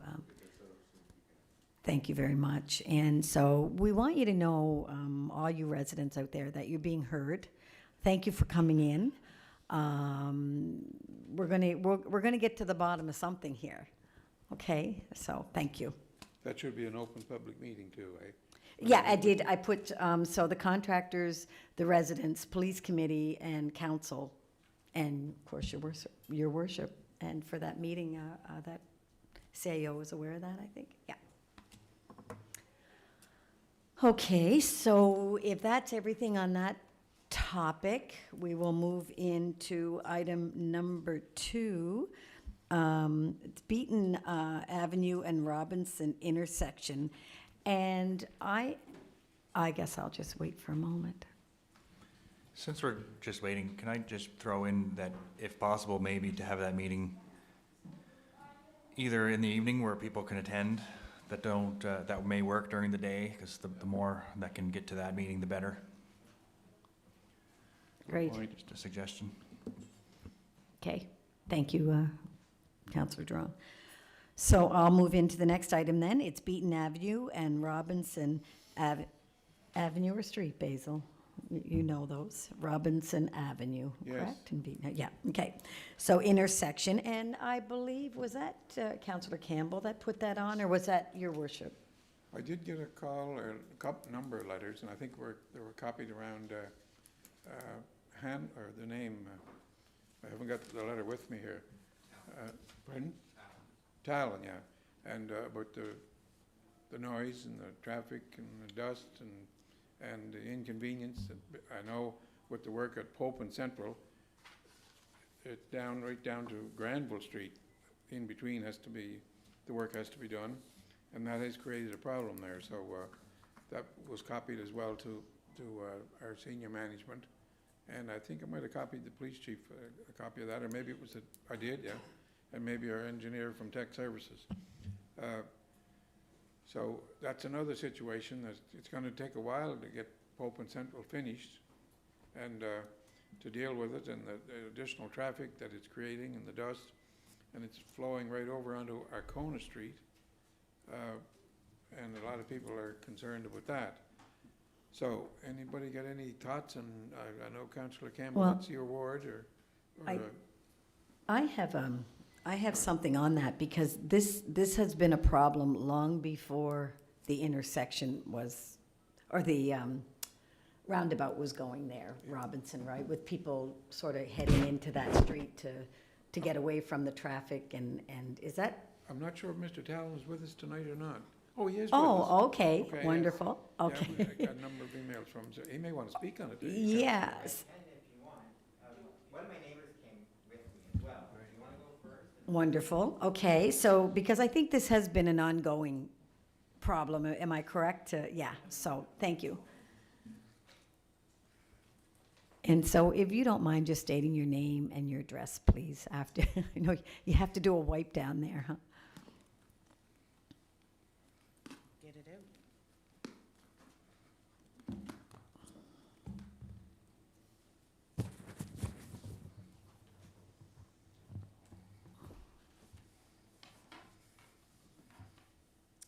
My name is Kirsty McCarran. I live on Beaton Avenue. I'm right in the middle of Beaton Avenue, What's the number of Beaton? 259. 259. I originally called about speeding on Beaton Avenue probably about 3-4 years ago. A police officer was put in front of our house for 3 days. Haven't seen a police officer on that road since. Okay. I am sure they're driving by at some god unearthly hour, but not when I'm in my home. on average, since that construction started, I believe it was 2 weeks ago, I called about 3 days after it started due to the number of dump trucks that were going up and down our road. They started approximately 20 after 6 in the morning, and you can hear them. Probably 10, 15 of them coming up our road, construction equipment. I understand that people need to get to Central and Granville. I get it, but Beaton Avenue is not a through road. It is not. Maple is a through road. Beaton Avenue is not. We have children in the area that are running back and forth across the street that dart between cars, and I'm sorry it happens, but I can do nothing with the parents that have these children, but they are at risk of being hit. People do not slow down. Citywide taxi is the worst for that road. The other day, if I had something to check his speed, I would say easily he was going 120 up Beaton, easily. They do not stop for you when you're backing out. If you're halfway out your driveway, backing up, and unfortunately either side of me, people like to park on the road. So in some points, there's only one lane on Beaton Avenue because of the number of cars that are parked on the road. You're backing out of your driveway, these taxis are racing up and you get clipped. There have been a number of accidents, near misses. It's not safe anymore. Add the traffic of people cutting through because they can no longer get through the Pope Road extension. It's tripled. It's tripled. It's unbelievable. Last night, the dump trucks were going, I think it was after 6. Last night, they were going up and down our road. There's no reason for them to be on Beaton Avenue. They can take the Pope Road extension out of the area that they're in. Why they're cutting up Robinson and coming down Beaton and going down onto Granville is beyond my thinking. It is putting a lot of people, a lot of pets, and a lot of children at risk of a serious accident. The corner, I'm a registered nurse. I'm up at 5 o'clock in the morning. I'm on the road at 7, trying to get out the intersection. The top of Beaton at Central Road, impossible because of the traffic that's going through there, of people cutting through. As we all know, people in this province do not know what your turn signal is, so they don't signal that they're turning, so you're waiting and you're waiting and you're waiting to get out. You can't because of the speed they're coming. And that's posted at 40 kilometers an hour on Central. I have yet to see somebody going 40 kilometers an hour on Central. It's not safe, and somebody's going to be killed. And it's going to be a very sad situation if it's not taken care of soon. I don't know, Mike, do you want to say, Corb? Yeah. My concern, the taxis, Bradshaw Mail, they use it as a cut road. I don't know why, but the taxis probably go back a couple years of what I've been calling about, but in the last couple days, it's been tenfold. And, you know, Council, and I'm thinking that this project is just starting. Exactly. And if we maybe could put, Dave, you know, Chief, a no access sign for the large trucks There's on already Beaton. a sign. There's a sign at the corner of Robinson. There is a sign at top of Beaton that says no, local traffic only, not a through street. Yeah, and I did see that, but I'm thinking more about those large trucks that are going through early in the morning, and, you know, I guess That would that's. help the trucks, but not the speeders. Yeah, I that's. did call here 2 weeks ago when this first started, as I said, and I'm not sure of the name of the female that I spoke to in the offices, but she asked me what I thought would be a best suggestion. And at the time, I was told nobody else had called in about this. So yesterday or 2 days ago, I was surprised to get a letter through my mailbox of a number of other residents that have actually called in about this. And I thought, wow, it's not just me. Right. So upon talking with this person, she said to me, what do you suggest be done? And I said, I'm not sure. I don't know how to fix this problem. Police presence might be nice. But at one point she said to me that they were going to put a barrier across the end of Beaton Road with a flag person during the work time of the road. I thought, great, this will stop it. It will slow it down, local traffic only. I've yet to see that barrier. It's never happened. Nobody has ever stopped. There's no flag person at the end of the road. It's just the speeders, and you pray as you back out of your driveway. Right, and I guess we wouldn't know who you were talking I don't, with. and I'm So, sorry, I'll you know, make so- note of that name next time, but Yeah, that's Yeah. okay, but, you know, that would be something that we, as a council, would kind of make a decision on and, you know, help you with that, or with police, you know, with police. So, That sign, Councillor Ramsey, like it says, no local traffic over, I'm not sure how you could even enforce the wording of that sign. Maybe you can, but I don't know. But what about But no the truck- trucks. No truck route or something? right, that's what I'm thinking. We no taxis? We Speed have- bumps you were know, 'cause the discussed other as one- well. Like it says, no local, or just local traffic, how do you prove that somebody is local or not? That's the problem with You know, that one. But if you could have a truck route, or designated not for large trucks or something, but anyway, I'll leave it up to the chief to comment or suggest, or there's another gentleman gonna speak to you. Okay, thank you. If you don't mind just stating your name and your address when you get a moment there.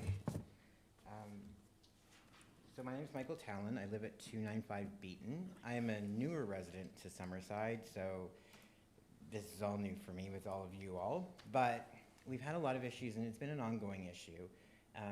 With speeding, with cut-throughs, the taxis are definitely a problem. And not necessarily because we can't enjoy our homes, but because we have a lot of different people who utilize our area to walk through. As you know, Summerside has a deficiency when it comes to sidewalks that are readily available, as well as being disabled ready. So a lot of people come down Beaton, use Commerce, Robinson, and the end of the street, and the crosswalk over to where the school used to be that's now a vacant property. We have people with mobility issues, seniors. One of the people that I live with is an older senior gentleman who has developmental delayments. He walks our dog because that's the task that he loves every day. He's been almost hit multiple times, and we're at the end of our rope with that type of situation. We don't think it's the police's purview to really help fix the solution. They're doing their job, as you all know. They had to hire another part-time person to help them with the tasks that they already have. So this becomes a community solution. I was a little disappointed to not be told how we could actually probably send around a packet to you all, but I've done some legwork for you. I'm sorry, you were what? What was that?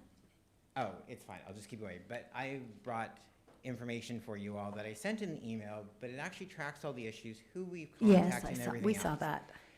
With that, I went around to the whole community, including Commerce and down through Hillcrest. And I brought with me today the survey that we all filled out, including comments from all of us, and I would love to photocopy them and leave them all with you, because these were the ones I could collect in a day and a half. Since then, I have 24 other people who are ready to deal with this situation. What we would like to recommend, and I will provide you with copies of all of this, is either these types of things. At the base of Beaton, a speed bump. At the Beaton-Robinson intersection, a three-way stop. Don't go too fast. Okay. Okay, go ahead.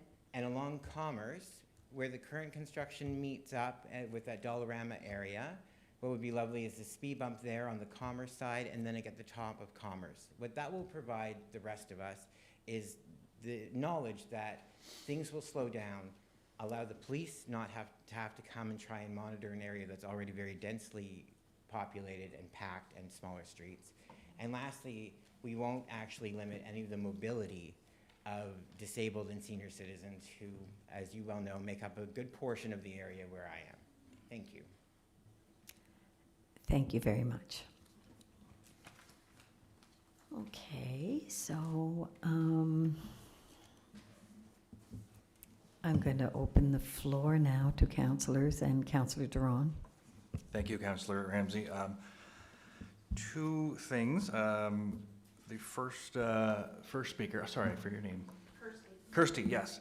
You mentioned that one of the problems, of course, was the parking along the street and trying to back out and lines of sight and that sort of thing. Just hypothetically, if street parking was limited, would that I don't think it would make a difference. not change I everything, think but would it that help? The street, I mean, I've been in that house oh my gosh, I think about 12 years now. Street parking has always been there. Is it difficult? Absolutely, it is difficult. Add the speeding cars into it, it's near impossible, and that's where the problem lies. Yeah. So back I've in, managed after 12 years to get my car in between, and I don't drive a small car, I've got an SUV, so it's easy to see over usually most of the time, but you get a car coming down at you at 80 plus kilometers an hour, it's not easy. Is it both sides of the street that people They are come parking up, on? they come down, yeah. No, that people are parking on. Yeah. So, and I'm familiar with the area, but I'm not familiar with the amount of, you know, who might own what vehicles. But if parking was limited on one side, would that help? You know, as I you say, don't believe backing so. out. I So, don't believe so it's so. not a visual, it's not a line of sight issue. No, the volume of traffic that has increased in the last 2 weeks on that road is it's probably triple to what it was. I would be very interested if we could, I don't know, well, things that count the number of cars We and do them. vehicles We that do go up and counts down the all road, the- because I think Right. you'd be Yeah. shocked. You know, like this morning, as I said, 7 o'clock, and I'm going to work, and I had to wait for 10 vehicles to pass my car at 7 o'clock in the morning on a side street. Yeah. Shouldn't have happened. And is it fair to say that this is, at least in your opinion, mostly due to the new construction? Yes. So that's, And I think the roundabout is great. Yeah. Like, I think that is the best decision I've ever seen for that intersection, is to put that roundabout in. So I'm not trying to stop that or fight that or No, of anyway. course I not, would be no. out there shoveling it if I could. But what I'm saying is, the traffic needs to be, even detour signs would be great. Yeah. You know, somewhere to show people which way to go rather than cutting through the neighborhoods. Yeah. You know, and as Mike said, there's a lot of disabled people, there's a lot of kids in that area. Someone's gonna be killed, and it's gonna be a very sad day. I personally live next to 2 little kids who are 8 and under, and there's 2 little kids across the road that are probably 4 and 6 that are running back and forth across that road between these parked cars. And at some point, somebody's gonna clip one of them. Is 259 between Central and Robinson? We're between Robinson and the Central? Fork. No, we're down the other end. Oh, okay. We're down the other end. But we're right central on Beaton. Literally, I could walk either way equal distance. Right. and just my second point, it's probably no secret that before all this construction started, a lot of people would still use that area to bypass Oh, yeah. that hectic Yeah. It Pope was Road. mainly, honestly, before the construction started, it was mainly the top of Beaton's onto Robinson. They Yeah. didn't come right down Right. Beaton Yeah. Avenue. Right. So did it bother me as much? Yeah, it did, to be honest with you. But it's just so much worse now Yeah. because of the volume of traffic that has Right. increased in that area. Yeah, so looking forward to the long term, when this roundabout is all complete, hopefully people will no longer try to avoid what is Pope and Central, and they'll start using the roundabout. And I mean, in the long term, this is Right. gonna be hopefully the solution to everything we're talking about tonight, but I think it's the short term that we're here I think discussing. what really worries us is that we know that in 3 weeks, I think it's 3 weeks, that they're gonna start digging for the circle. Right. So that's gonna increase We're again. going to. You know, And this was just the the last, Pope Road extension. last 2 summers, we've had construction on Granville. It's been tore up, and that drove them all up The other their way too, so. Yeah, and it wasn't as bad though, with that. Yeah. Believe it or not, it was not as bad as what it is now. That Pope Road extension is quite And frequently we used. tried the local traffic only signs, and they were small. They didn't So we really need do- we need a good short-term We need a solution. for the construction period, but A also short something term- that'll short- keep it from happening. Yeah, for beyond that. right now, it's Can we do, crisis situation. can we do temporary speed bumps? There's some that lift up, but they're seasonal. Yeah, like they bolt into the asphalt. And I know we're looking for permanent, but, yeah. I just mean that'd be a quick, fast-acting, A few signs and a few speed Yeah, bumps, and maybe. I don't know, because I honestly have no idea how much a stop sign costs or what you have to do to get one in place. I honestly couldn't tell you for the life of me, but would it be an issue to have Robinson and Beaton turned into a 3-way stop And then we can actually then have an immediate conversation afterwards as to whether or not we need to do anything bigger, more permanent, or something else. Because if that rectifies most of that issue, because a lot of the speeding and the rolling through the stops, in particular, it comes down Robinson and then they're going either way, right, to kind of cut through. So I don't know what that process is, if you need anything from us, we're down for So that. are you thinking like a stop sign, top of Robinson, like a three-way on the T? Yeah, Right, I gotcha. yeah, because it would prevent people from speeding, because once they hit that bottom, the top of the crescent coming from Granville, and they head towards Central along Beaton, they will gun it. I mean, they Right. will gun it if you don't stand in the middle of the way, pretty much. And so a stop sign there on both sides, right, where traffic will stop, will prevent other traffic from just speeding through. Thank you. Good point. Okay, good point. Yes, councillors.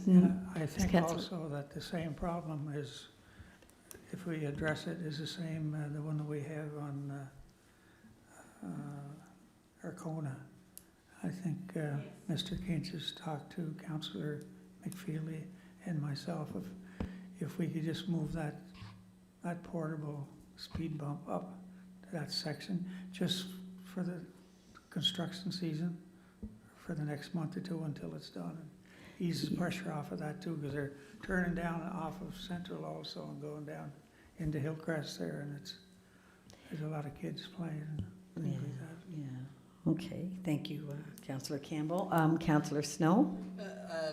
I would agree with Councillor Duran that this appears to be an issue that stemmed from a problem we have with a really bad intersection, so we had a lot of traffic using that to avoid that bad intersection. Now we're fixing that problem, and now we're increased that, so if we could find something Solution. temporary to put in place until the problem is solved, be it the roundabout, and then I think it would be realistic to then, everybody be in agreement to remove that solution, temporary solution, to see if the problem has rectified with the roundabout, because I think we'll see, once the solution's in place, that a lot of those through traffic issues won't be there, is what I'm thinking, but I'm glad that there's traffic going there, because it means the problem is trying to be fixed, but unfortunately, it's one of those sort of effects of trying to fix a problem, so. Right.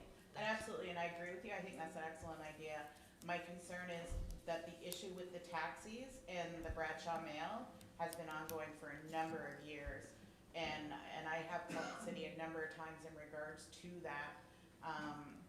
Taxis tend to like Beaton Avenue as a cut through, and it's really not for that purpose. I mean, it's residential, as you said, there's local traffic only signs up everywhere, not taxi cut through signs.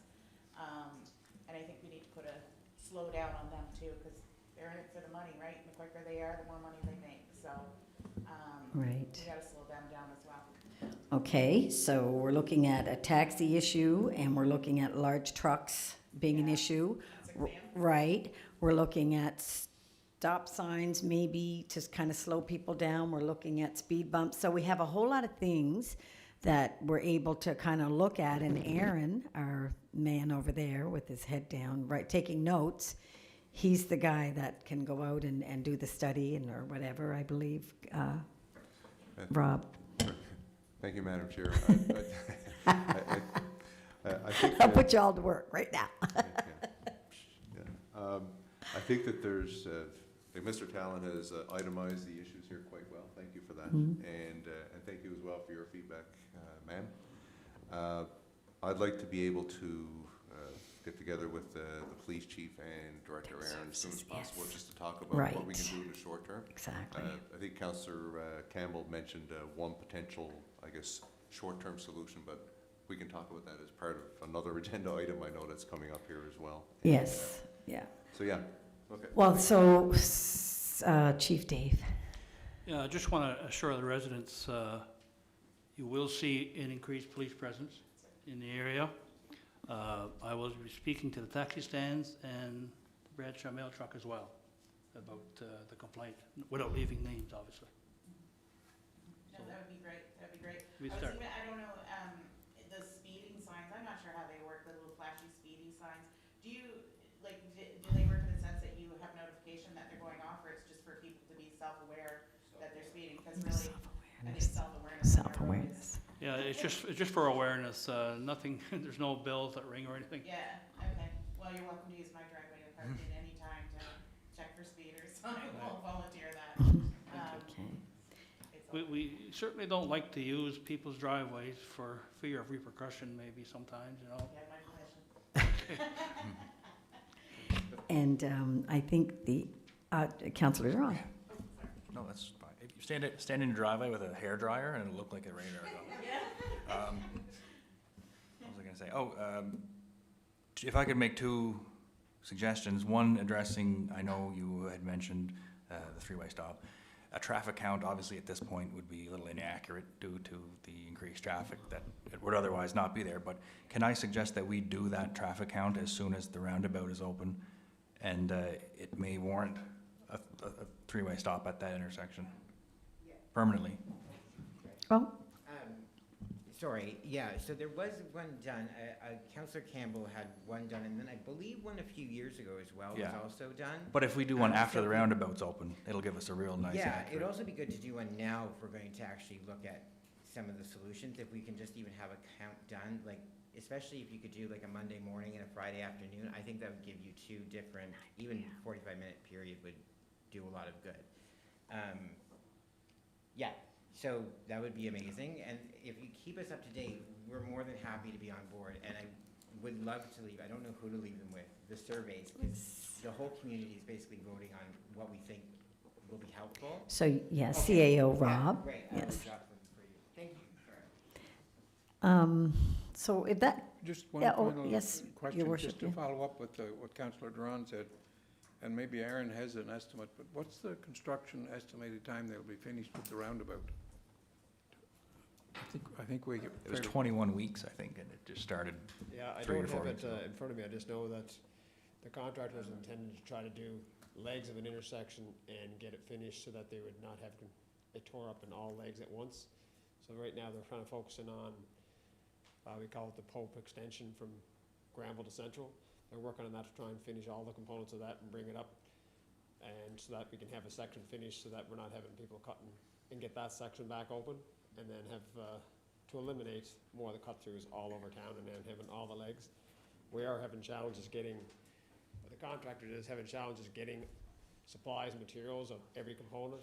You know, they're getting some of the materials, missing some of the other materials, so we're having to juggle around a bit, but that is their intention. I think, as Councilor Durand said, I think it is like 4 months, so it's a long duration to, 4 months. well, it's $4 million. You only spend so much dollars a day, you know, like it's a large So the budget. materials will be coming in by barge. I guess we dealt with that one earlier tonight. No, but we did have, there's materials that are on site they're doing, they did the sewer on Granville, on Pope. They got the water done, but we had troubles trying to get the actual connections to the existing and the sizes, so we had the pipe, we're just trying to have difficulties getting the fittings, and they're working on trying to, as I mentioned, we are including in this project a sidewalk that we don't have for that section from Pope to Central on, again, to have a sidewalk, so we've started the basis for that sidewalk is in. So there is a lot of components happening at the same time to try and, in the end, yes, improve it, but there is gonna be growing pains, and we'll sit down with the contractor and see what they have as far as traffic routing for the different sections or phases as well.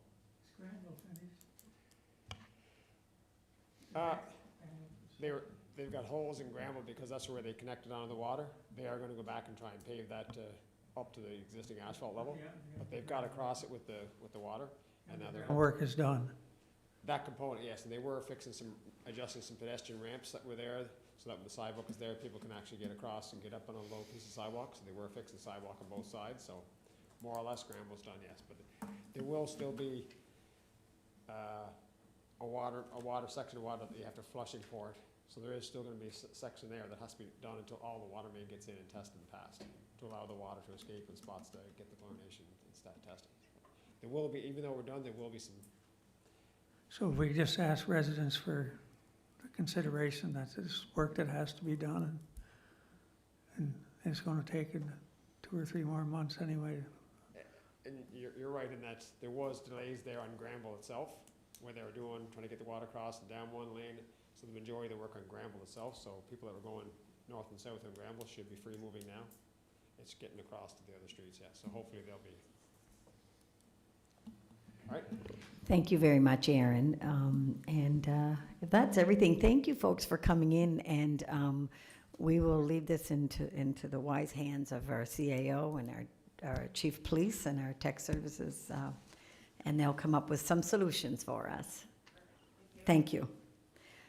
So. Thank you. Thank you. That's the end of that one. So we're going to now move into, while speed bumps, speeding on Arcona Street and Craig Avenue. And Greg, I believe you put that on the table, and we did discuss that a little bit in our last conversation, but you may have something to add there. Other than Craig Avenue is on everybody's list, I guess.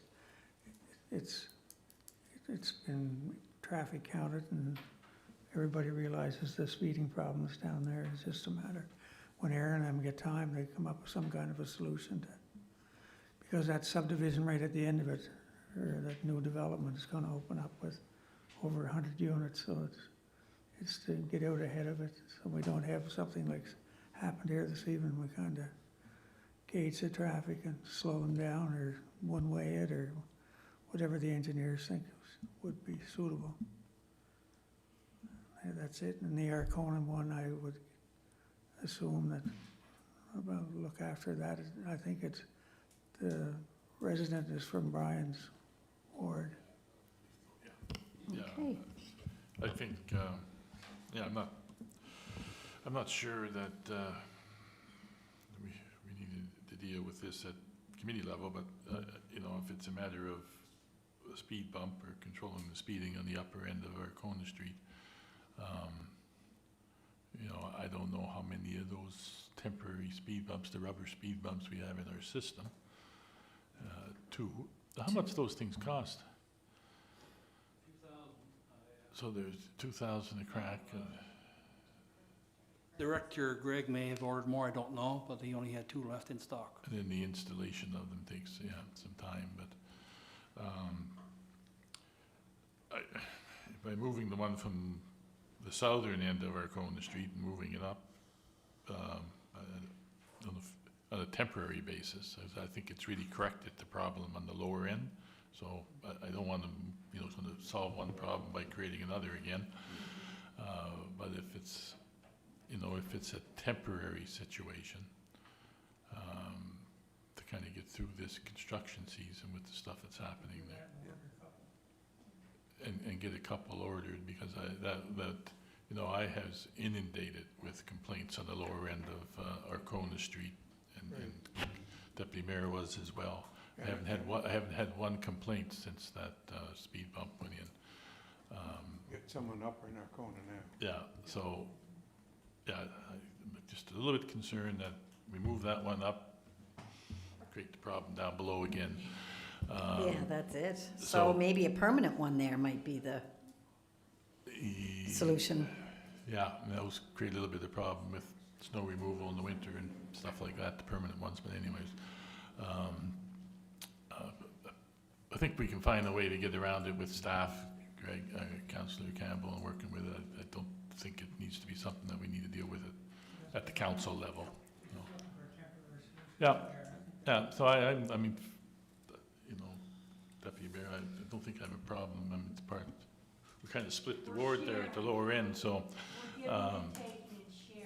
with you know, a temporary situation there, particularly if we can find the resources to buy a couple more and then get that one back on the lower end there. So, anyways, I think we should work with staff and get it done. If we're gonna get them, this is the time to order them, rather than have them come in November, December, when it's too late. Somebody, yeah. Order a couple extra. Yeah. Yeah, with the concerns that we're getting. Is that covered for you, Councillor Campbell? And we can look, I'm sorry, go ahead. And we can look at it in finance. We'll ask, maybe look around there. I know that those speed bumps used to come from the States, but I heard the other day, and I'm just putting it out there, that there's a gentleman in Charlottetown that sells them now, and he gets them just across, and they're a lot cheaper than coming from the States. So I'll send you that information, just so you have it. It just came into my head as we were talking, so I will do that. So if that's it for that item, I will move on to vehicle noise. And I think, Mayor Basil, I think we discussed we kind that of one. covered that, didn't we? Yeah. So it went into both, which is kind of good, so we've looked after that as well. Okay, and then the only other item on the agenda for me, and I put it on there, was the Prince County Hospital and the donation that we make each year to the hospital. And I know we had a 10-year commitment with them, and that has expired. Of course, we're getting some questions on whether or not we would entertain, you know, giving that $20,000. And I just want to put a motion on the floor here to continue to give Prince County Hospital $20,000 a year, whether we do it in the 10-year commitment that we had with them before, or whether we just do it each year. I would like to see that continue to take place. So I'm going to open the floor, and if there's any feedback on that or any... Would have to be probably should be council just a meeting. notice of motion that it would have to go to a council meeting versus a committee. Yeah, Yeah. and that's why I'm talking about it, to move it to a committee meeting. And our budget meeting should start, I understand the planning starting them earlier this year, Yes, budget meetings. yeah, Would be about Suggest- October? not earlier, later. Pardon? Or a budget meeting. Yes. We should, No, Ca- there's one part of it that we need to Yeah. do later. so. I mean, I think it's, you know, a legitimate request, but I think it should be done through Finance Committee. Oh, well, whoever, yeah, I just put it on here. Yeah, So no, I- and it's I open respect for whoever would like to speak on it. I just, it was brought to my attention the other day, so I put it on the meeting for tonight. Okay, and I'll just weigh in very quickly with Councillor Bryan that we could tentatively put it on the Finance Committee meeting for this month, just to talk about it. And I think there are some matters that we have to try to work out, because we have normally had a request from the Hospital Board Foundation, from their representation.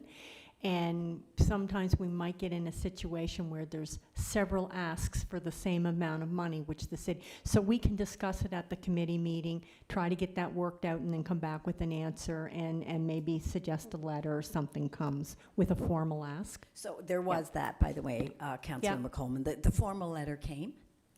I was speaking with. Okay. Yeah, So that'll be on finance. okay. Okay, Great. thanks. Okay, you're welcome. Council, it'll be on the, council will have to make a decision and have it on the agenda for whenever. If it's gonna be in this year's, it's not in this year's budget, or it wasn't. So if it's gonna be added to it, that will have to be a decision of council, or it'll be in the fall's budget for next year. So whatever council decides on that, but the request didn't come in, and that's what happened. It didn't get put on this year's budget. And we need, But- The request came in, but it was after the Yeah. the discussion started. And but I think in all fairness, I don't think we gave last year either. Bruce, I'll get to you in a second there. I'm just Yeah. talking with the mayor here. We didn't get the request last year. I think from what they said was that it was a 10-year commitment, and they missed the boat last year, not realizing that the 10 years had expired. And so we didn't give them money last year, and then when they came this year, I think the letter came, and it might have come a little too late, but I guess that's going to be up to council whether we honor the $20,000 for the Prince County Hospital or we don't. They're not looking for it for next year, they're looking for it for this year. So, And their fiscal year Right. is similar to ours, okay. I think.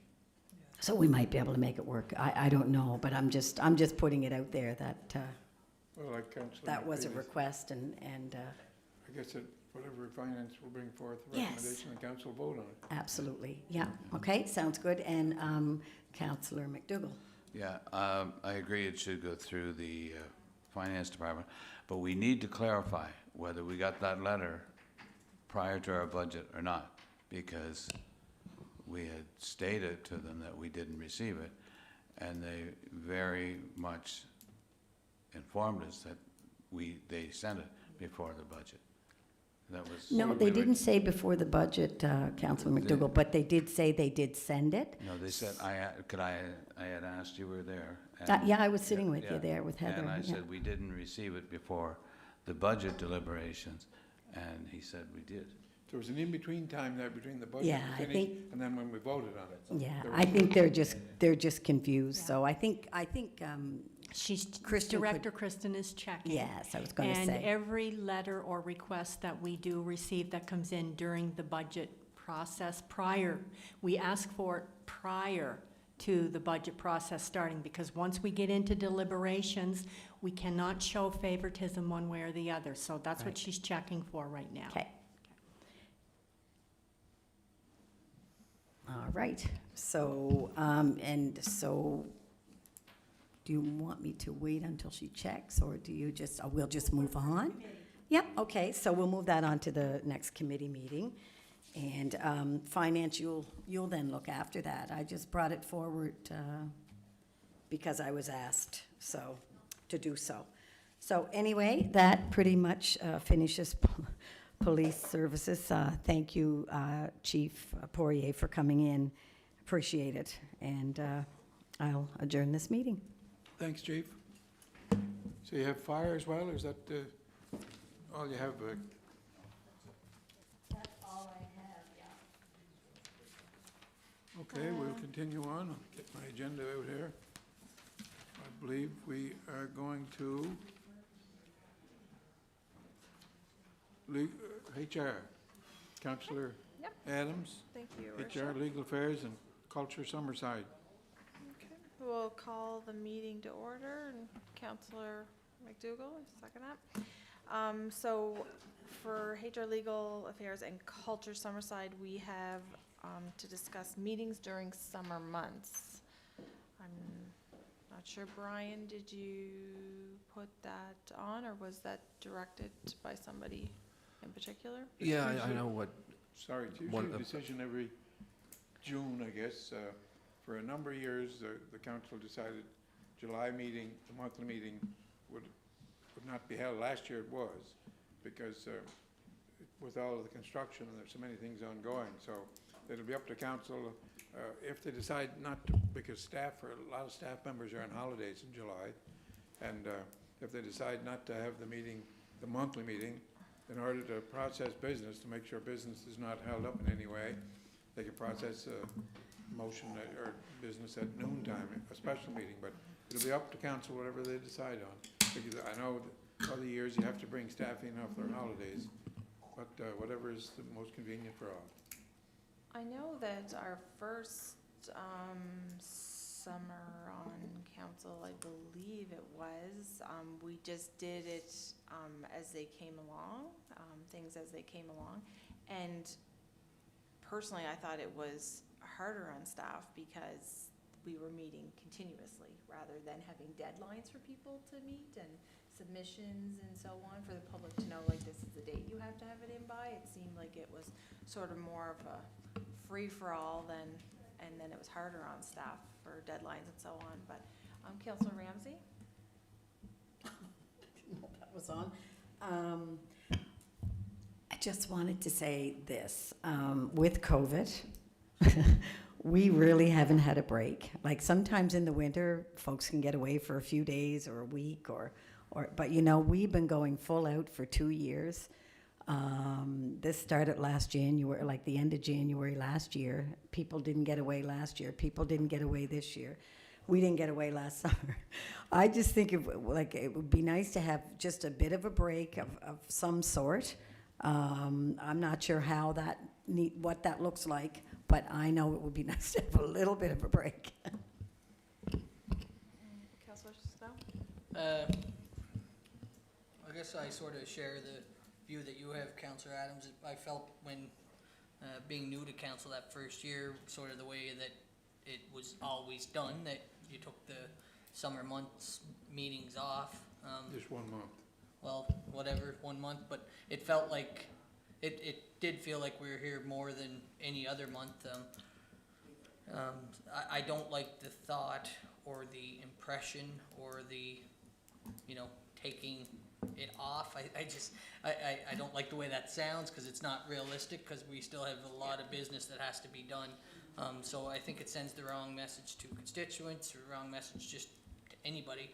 We end up being here more than ever. I'd rather see us continue with our, knowing what our monthly meetings are, although we still do get called in for other meetings, but at least we know when our meetings are, we know when we can do the majority of the city's business, and I think that's the proper way to do it. It's the proper way for the city, and we as councillors can find ways to get our vacations or breaks or whatever, and that's just my opinion. I'd rather see us leave it the way it always has been, and our monthly dates stay the same. Okay, thank you. Deputy Mayor McCollum? I just find, and I'm looking at it from the two different options that we had. When we had the option where it wasn't a holiday, it wasn't a free-for-all, it was one monthly meeting. That was it. The monthly meeting in July. The whole purpose behind it was because of Lobster Carnival, a lot more outdoor events and activities going on. It was one of the busiest months for council. And then we switched so that we didn't do it. And like most of you, what I found is that we were kind of nither-dither all over the pond because anything flowed. And I think taking that 1 month really gave staff, it really gave council an opportunity just to step back. We didn't take a step back from our duties. We took one monthly meeting and moved it so that we were picking it right up again in August. So it's not like a free-for-all, it's one meeting. And I think, you know what, we're human beings, and to have a little breather is probably good, because I find right now we're under a lot of pressure, and I think we sometimes do need a little break. Okay, thank you. Councillor Cruz? Yeah, I've seen it go both ways. I like to see us take the monthly meeting off. However, this is the busiest time that we've witnessed in 25 years in this city. You know, if we were going to take our monthly meeting off, I think we should move it to a noon meeting so that we can, you know, accommodate the business. If it means contractors or somebody having to wait, I wouldn't support that. But if we could have a monthly meeting in July to process any development issues that we need to develop, I'd be okay with that. So, betwixt and between. Okay. Brian? I think that, I mean, I can go either way on this, but the idea of having, you know, picking a couple of dates, a noon hour or something that we do our business on in July, because I think you're right, we'll end up with a whole bunch more meetings dealing with single issues. I think that perhaps we should be looking at the committee night as opposed to the monthly meeting night, because committees can meet anytime. You know, if they need to meet during July or August, they can meet the committees and do the business and bring something forward to council. And so if we set, I think we did that last year. Didn't we have some council meetings at noon last year?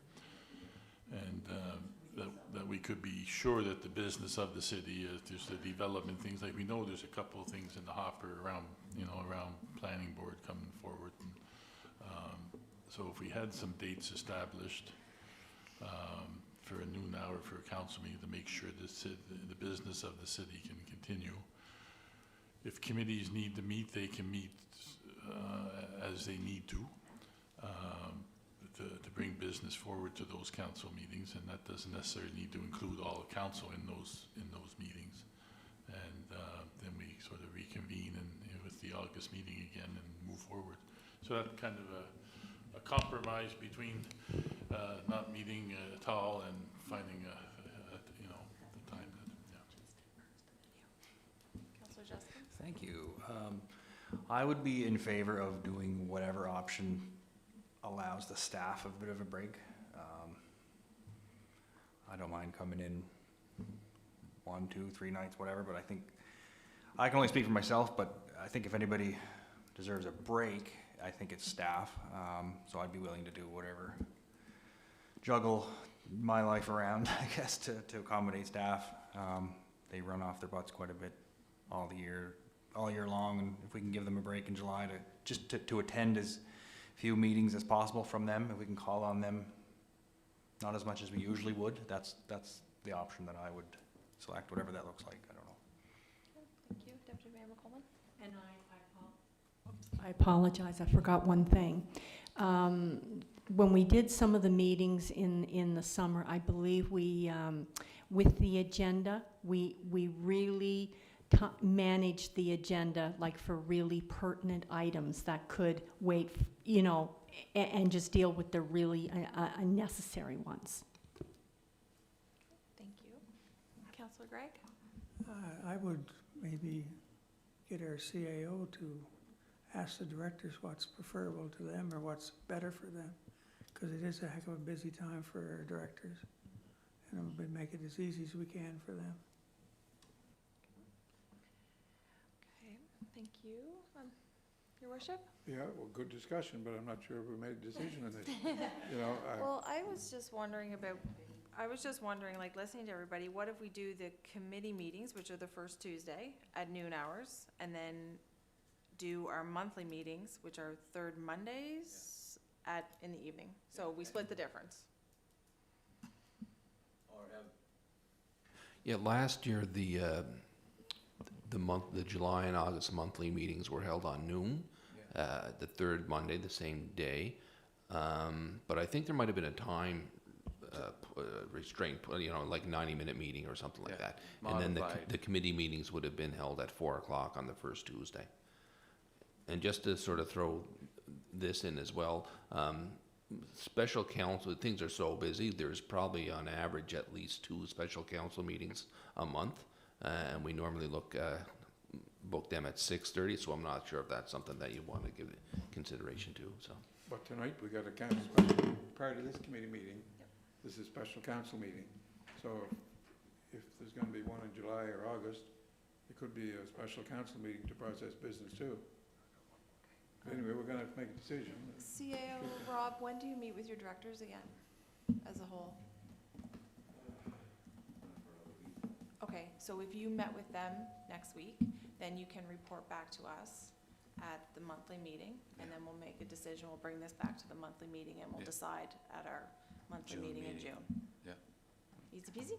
Good. Everybody okay with that? Thank you. Bruce, you still have your light on. Do you want to say something? Bruce? Pardon? I'm sorry. Your lights Okay, on. you don't want to say anything? Okay. Okay. Fine. Good. Would there be any interest in like a Zoom type thing? Is it, Greg loves Zoom. is the attendance sort of one of the issues, or it's just time regardless of where it's held? We can all meet around the roundabout. Guys, I think we're really overthinking this, because regardless, and I don't wanna sound like, but there's lots of people in here that aren't retired, so noontime meetings might not work on whatever day you pick. People have to take vacation. You know, we're talking about one thing and the other. I think it's, you know, just keep that stuff in mind as people need to. So why don't we see what your directors suggest, because it's them that would also have to be in attendance for a large part of it, and then we'll sound like a plan? Put it on the floor in the June meeting and vote on it, whatever Great. council decides. Perfect. So that meeting adjourned. Okay. Thank you, Councillor Adams. Okay. We have, I believe, do you have the policy review report next? Go ahead. Okay, thank you, Worship. Okay, so we'll move into bylaw policy review. Either one of the co-chairs wants to. Justin, will then? Did Deputy Mayor chair a meeting here tonight yet? Does she wanna- Okay, so we have Ian is with us, Ian McCarville's with us tonight, and CAO Rob. We have two items on, CS 29, access to information and protection of personal information bylaw, and CS 35, open fires bylaw, and these were both presented at the last meeting, so I'll hand it over to CAO Rob, and we can go from there. Thank you, Madam Chair. And just for council's information, so first reading of both of these bylaws took place at the last monthly meeting. The purpose of having them on the agenda tonight is, even though council had an opportunity to ask any questions of staff and legal counsel when these were first presented, this is an opportunity tonight for any members of the public if they have any questions on either one of these bylaws. And even before these bylaws are passed, there's also an opportunity for residents, if they're not in attendance tonight, if they want to send any questions to myself or the rest of council before these bylaws are formally adopted, that can be done as well. Just more for the information of council, just in very brief terms, with the Access to Information and Protection of Personal Information bylaw, this was first drafted and adopted by council back in February of last year. It was drafted on using the guidance in the Municipal Government Act as the I guess starting point. However, based on discussions and correspondence that we've had with the Freedom of Information and Protection of Privacy Commissioner, it was felt that we should amend the bylaw to more appropriately reflect freedom of information legislation with the province. And that's with that bylaw. With the open fires bylaw, more again as a refresher for council, the city did not have a formal bylaw to guide things like burn permits, recreational campfires, special events. We did have guidelines in place, but normally if in terms of legislative authority for enforcing such things, that actually fell to the province. The provincial fire marshal has authority in cases whereby municipalities do not have an open fires bylaw.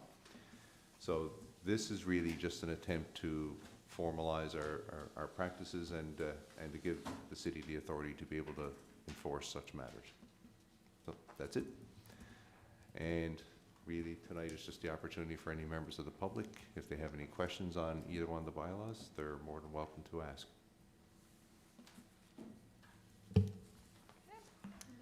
Nobody has any questions on that? Oh, Justin, Councillor Drawn?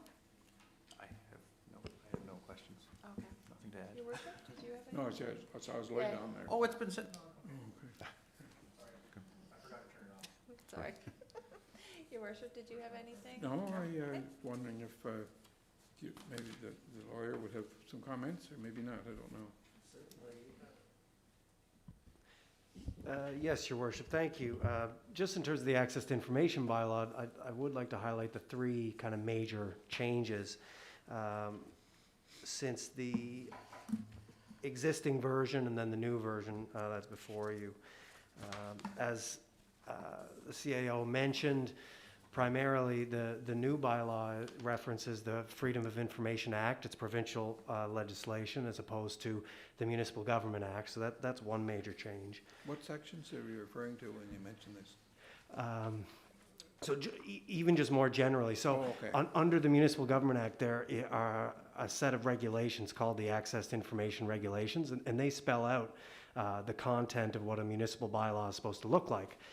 But the Privacy Commissioner took the perspective that the PEI's 4 big municipalities, actually, that those regulations under the MGA don't apply, that it's the Freedom of Information Act, the provincial act, that does apply to the city.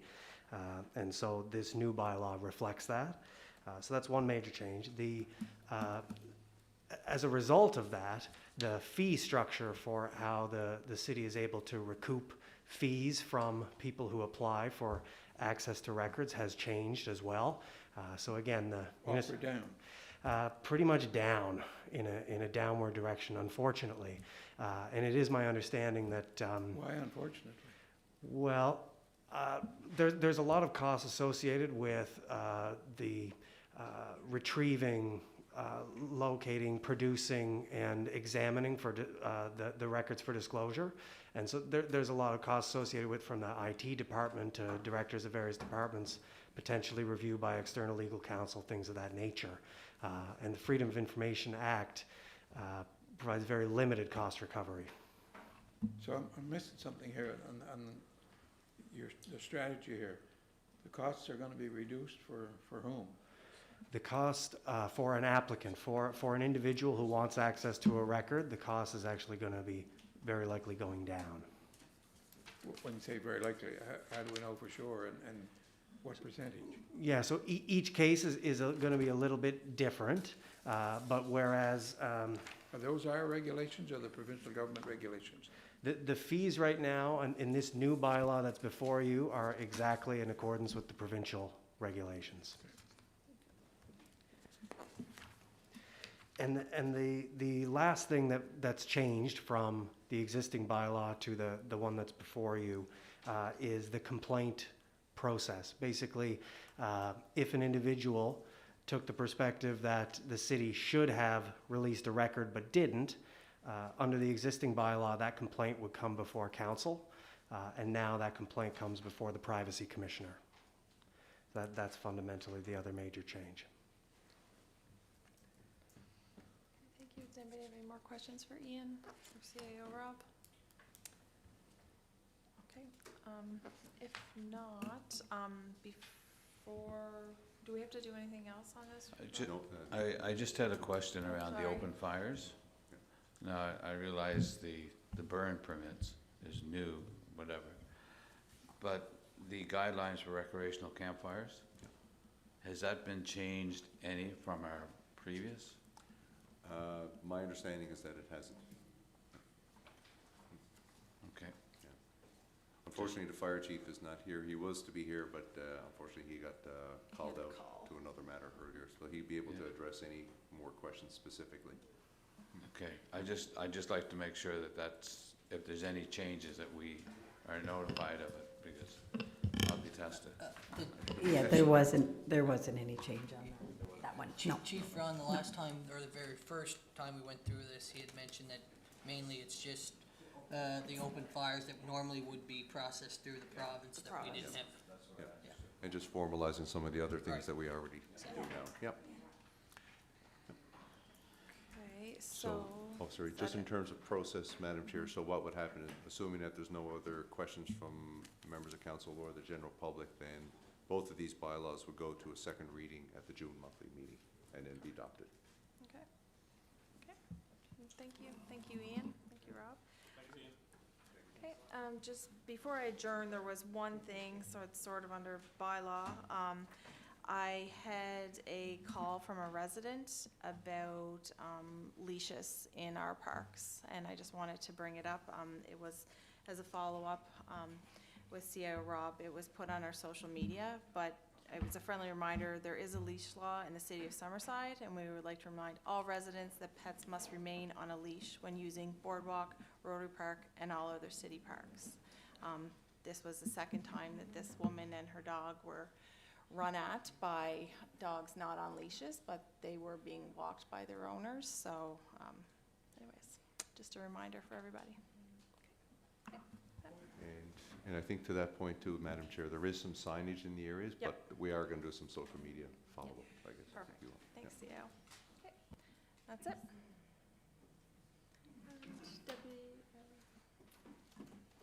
That's it for me, Your Worship.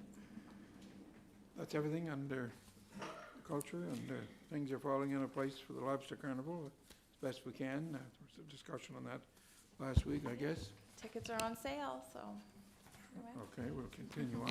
Could I had brought something to the mayor's attention with regards to the, when we were talking about the June meeting. And I just wanted to mention this kind of as a point of order, or a point for us to remember. It was in the last term, I believe, that we did meet in the month of July, just simply, and I'm just bringing it up as an example. That night of our council meeting, that was Lobster Carnival Week. That is when the Boys and Girls Club had their gala.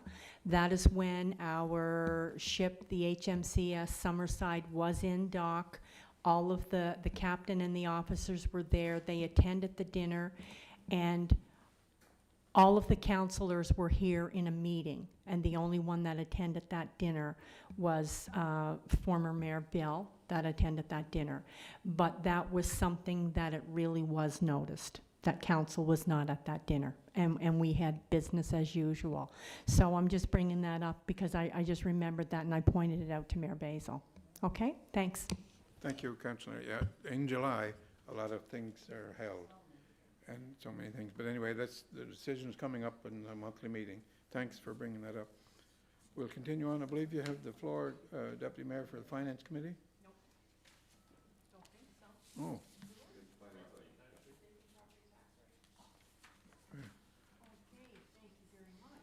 Yes. Yeah, yeah, that's what I had here, but I was wondering if it was changed. I'm just trying to find it. It's the last one. Oh, right here. Yeah, it's on the front page.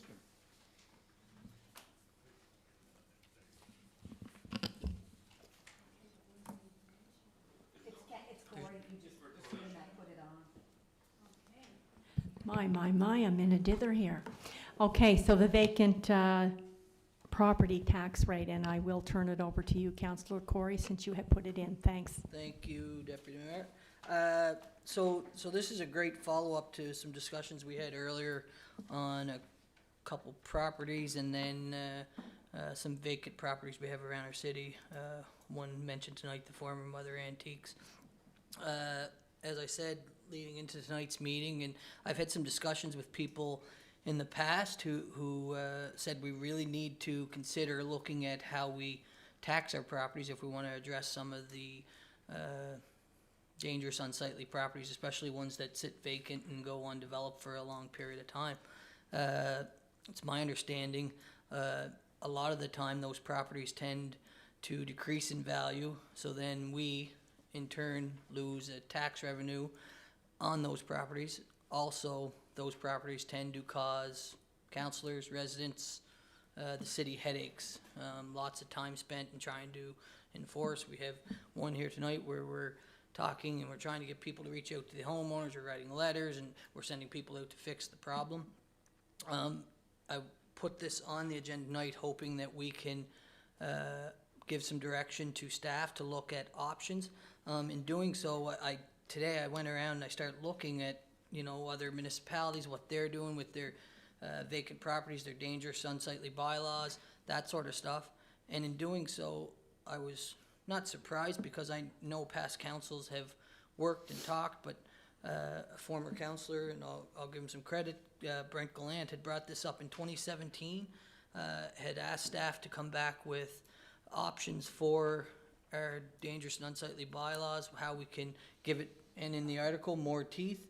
Also mentioned in the article, and I didn't know this prior to me asking to put this on, but about possible tax increases for properties that sit vacant, that go undeveloped, in a way to try to drive development for those properties. If it's an owner that has a property and is not developing the property, it'll either, one, force them to redevelop it, maybe sell it to somebody that wants to develop it.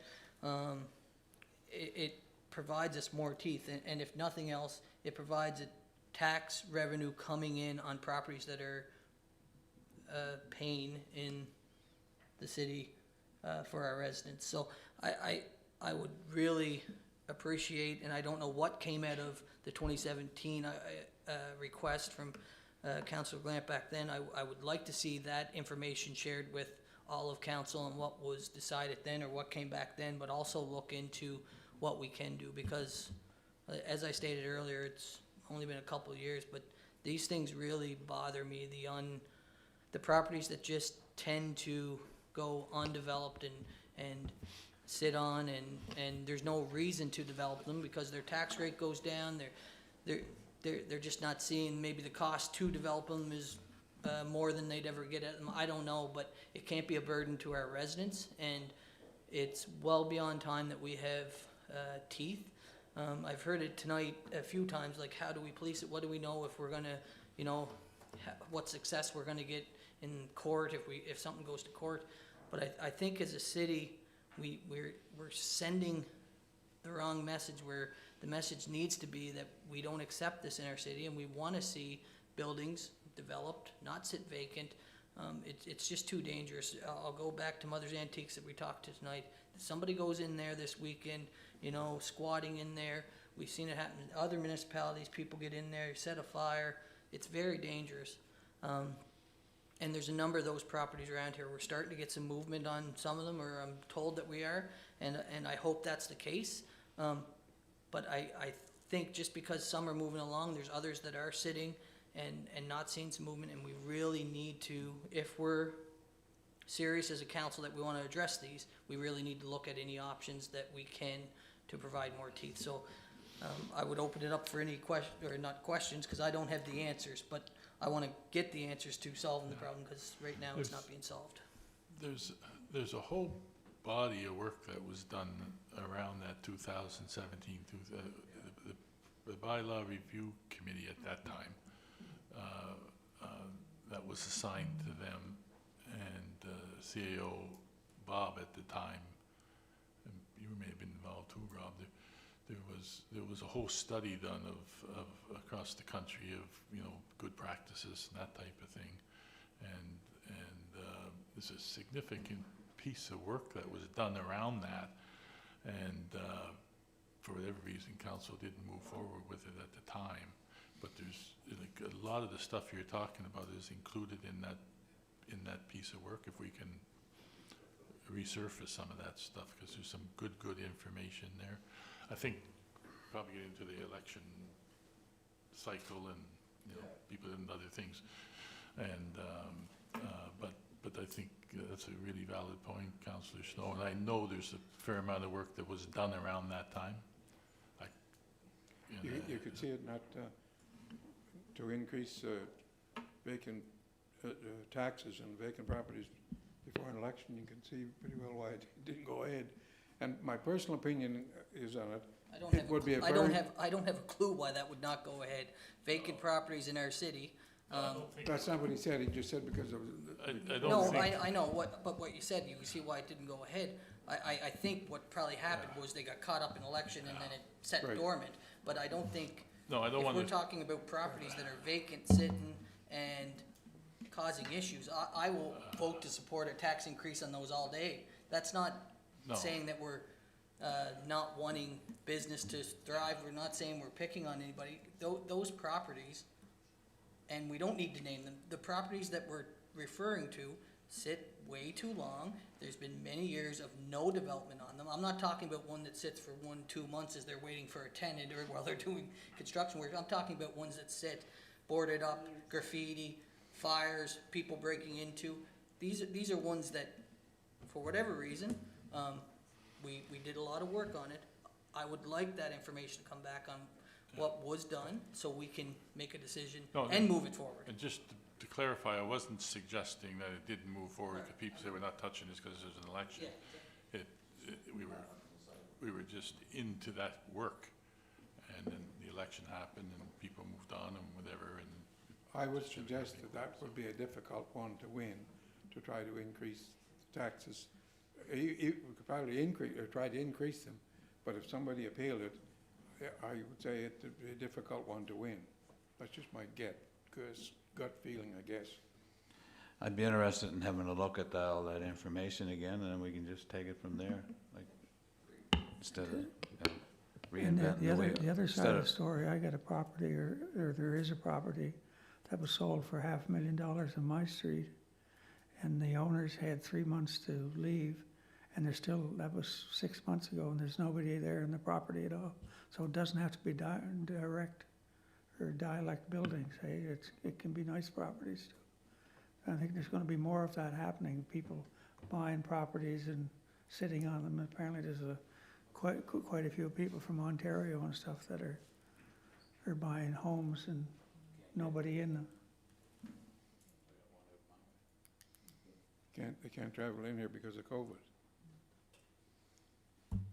So where are we here now? Is that anything further in finance agenda? As long as the direction was clear, I think I'll do it. So I think really what it comes down to is just trying to bring back some of that information and research that was done 3 or 4, I guess 2017, back to council with some recommendations, and we can go from there. Yeah, and we can do that sooner rather than later, because I recall a lot of that information that was put together. Is that so. a policy in any other town, do you know? Yeah. Now, what they have is, it takes different forms. There's a vacant property tax. I mean, there's other methodologies that they use, right?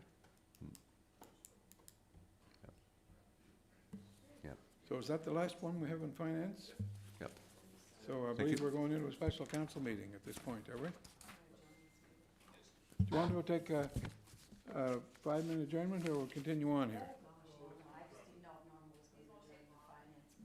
Oh, okay. Okay, we'll call Just this so special- adjourned. We'll call the special council meeting to order on June the 1st, 2021. Again, welcome to all councillors and staff members, and Colin from the Journal Pioneer, and our people in the gallery tonight. Welcome. And our viewers on YouTube. We're still on YouTube. So is there a motion to approve the agenda? Moved by Councillor Adams and seconded by Councillor Drawn. All in favor?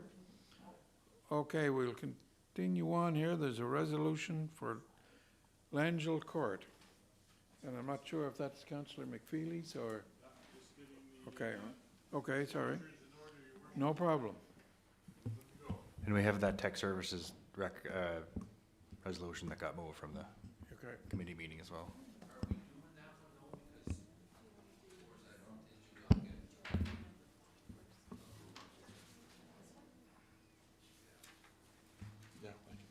You mean, you think it might have to wait until the monthly meeting? Okay, Your Worship, we... Go ahead, move? sir. Okay, we have 5 resolutions, and we'll work right through them here. Resolution COS 21-096, moved by myself, Councillor McFeely, second by Councillor Kerry Adams. Whereas an application was received from Avon and Langille Plumbing and Heating and Electrical Inc. for a discretionary use for PID number 70110, lot 20-6 and 20-7, to allow an 8-unit row house at 33 Langille Court and an 8-unit row house at 34 Langille Court in the medium-density residential R3 zone under the City of Summerside zoning bylaw. Be resolved that the council approve a discretionary use for an 8-unit row house at 33 Langille Court, lot 20-6, PID number 70110, and an 8-unit row house at 34 Langille Court, lot 20-7, PID number 70110, in the medium-density residential R3 zone under the City of Summerside zoning bylaw. And this bears the recommendation of the Planning Board meeting on May 19th, Your Worship. Moved by Councillor McFeely and seconded by Councillor Adams. Any questions? All in favor, say aye. Contrary, nay. Carried.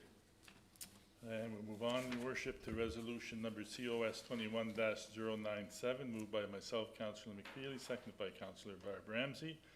Whereas Tara Arsenault is requesting council approve in accordance with section 13 of the licensing bylaw CS-21 to operate a mobile sales establishment high on the hog at 245 Heather Moist Drive, Summerside, property owned by the Summerside Port Corporation, Inc.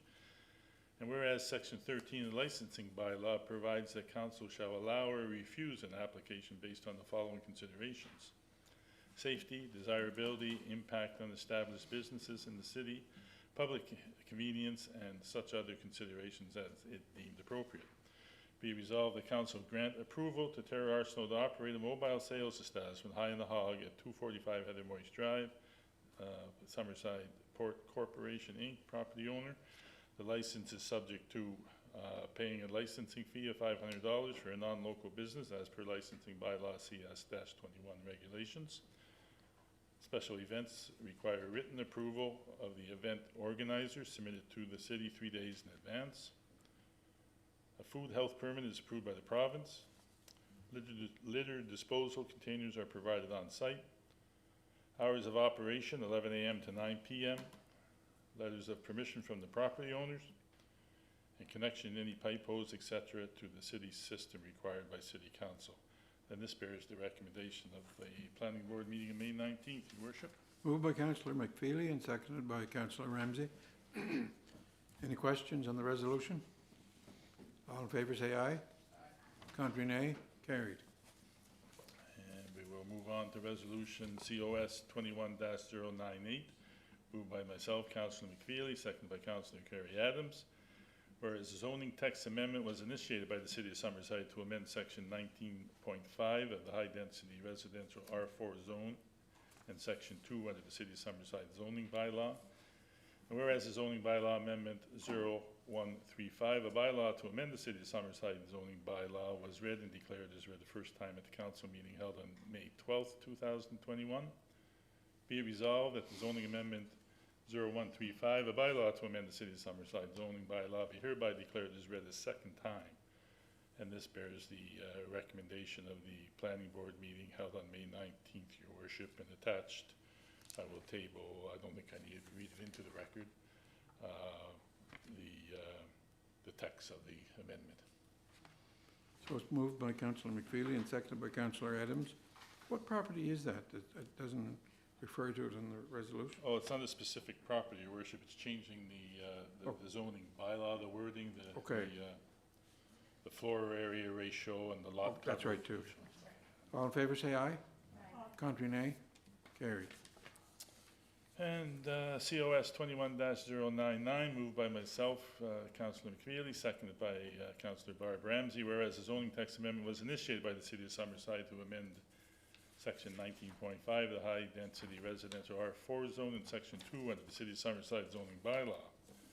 And whereas zoning bylaw amendment 0135, a bylaw to amend the City of Summerside zoning bylaw, was read and declared as read at two separate meetings the council held on different days. Be resolved that the zoning bylaw amendment 0135, a bylaw to amend the City of Summerside zoning bylaw, be hereby formally adopted. Moved by Councillor McFeely, seconded by Councillor Ramsey. All in favor, say aye. Contrary, nay. Carried. And finally, Your Worship, COS 21-100,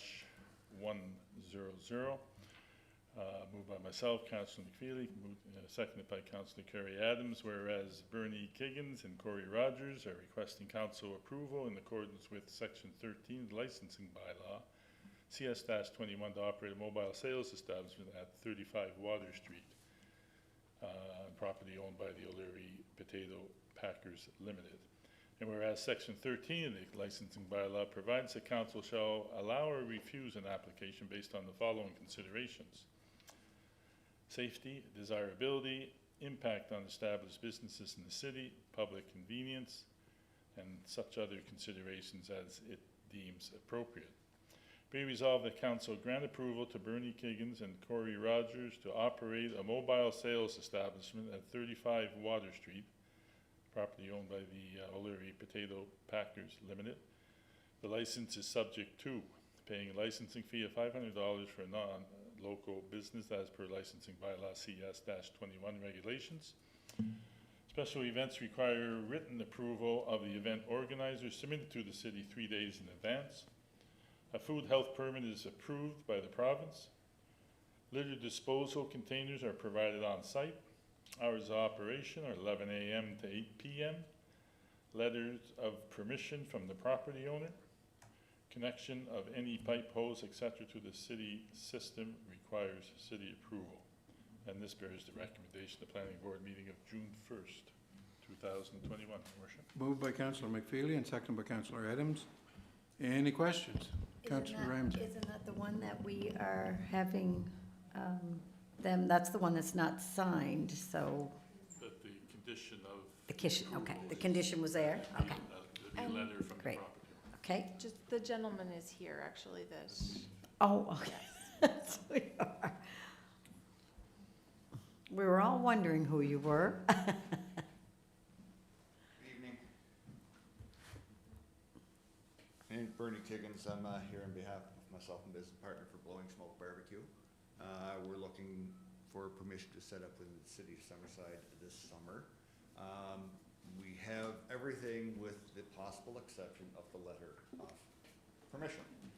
In speaking with Brody Ellis, the owner of the property, he informed me that his legal counsel advised them not to provide anything in writing. We have their permission unequivocally to use the property, they just won't give us anything in writing.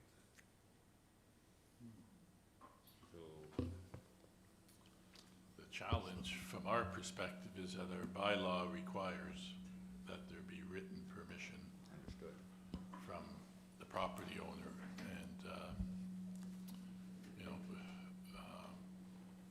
Justin, to go through, mic is to go not on. through, a bylaw revision would require us to get our lawyers involved and that type of thing, and try to understand what our liability would be then if we don't have those written permissions and that type of thing. So, as far as the motion tonight really is following our bylaw as it presently exists, and that requires the written permission.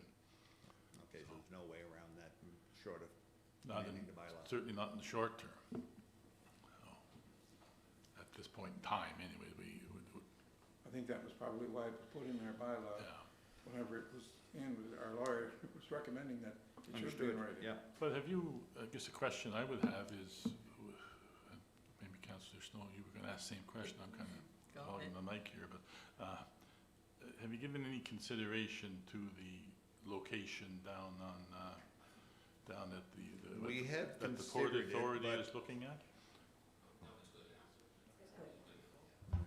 We have considered it, but we were unsure of the requirements because we are not looking to set up there on a consistent basis, because we're looking to be mobile through areas of West Prince, Borden, Wellington, and in Summerside. And also, as we heard earlier in the meeting tonight, High on the Hog is going to be there, and they're our direct competition. We do Southern style barbecue as well. So setting up in an area where they're serving the exact same thing might not be advantageous to us in a business sense. Another area around it? That's what I was gonna ask. Have you identified other possible areas? Like we Within want to. Summerside, yes, it's Okay. just that when this property came up, it seemed to be the perfect fit for us because it was a large parking lot, you know, access close to the city core. So there would be a possibility for another property, but we would have to, again, speak to the property owner. I had spoken to him sometime past, but never have carried forward because we changed to this second property. So that will probably have to be a road of advance. So, you want to say something? I guess, and I think we've already said it, it's unfortunately, or fortunately, depends how you look at it, part of our bylaw. So as a city, I feel we would have to follow through on that part, at least right now, as we grant permission based on that. But that's not saying that, or hopefully, you can either work a deal out with the O'Leary Potato Packers or come back with a letter from another location, because I don't want to see you leave. I'd really like to try your barbecue, actually. So, Thank you. Yeah, so. He seemed very definite that they would not provide us anything in writing upon recommendation with their council, so that was, Now that they know, I wonder now if you go back to them, now that they know it is a requirement and he won't be able to do it based on our bylaw, like. my feeling of that is that he's not gonna change his mind. Okay, The couple of times I talked to him about it, he was quite definite about that, so. Your Worship? Yeah, Councillor. I really don't think we have any other option this evening. We have to follow our bylaw. We can't, if I we're- understand that. We're so approving the regulation in accordance with our bylaw. My hope, and like Councillor Snow said, is that you can find another, we'd love to have you in the city. Yeah. I'd love to have your barbecue too. If we can find another location that, Well, we'll be pursuing that option first thing tomorrow morning. perfect, yeah. We don't want to discourage you in any way, shape, or form. Love to have you, want to have you. Yes, and, yeah. So, having said that, when would be the next opportunity to present this to you folks again? I guess that's what I was sort of thinking. It's unfortunate that he would have to go through the process. If we're approving it for this location, pending the thing, the letter, if staff, I don't know, Rob, maybe you can chime in. Everything's in order, and Yeah, you have permission from the property owner. I don't see any issue. I don't have an issue with it either, but, The other property we were looking at was Waz Food Mart. yeah. I had spoken to him, and he had said yes, but he was going to check with the person who was there previously, who is High on the Hog, who is now going down into the food court area. Yeah. So I don't anticipate that being much of a problem. if I go speak to him tomorrow, I should be able to get his permission and the letter. I hope. Yeah. Who owns the property between Rodeo, whatever it's called, and Staples? There was a I am building not there- sure. There was a building there removed. Yeah, there was a metal building there. I don't know who owns that property. So that's part of Staples. Yeah, it used to be there, yeah, metal building. Okay, so it would be them. We should be able to make a CAO. Yeah. Well, it's portable. I would think that the, like, whatever council approves, sorry.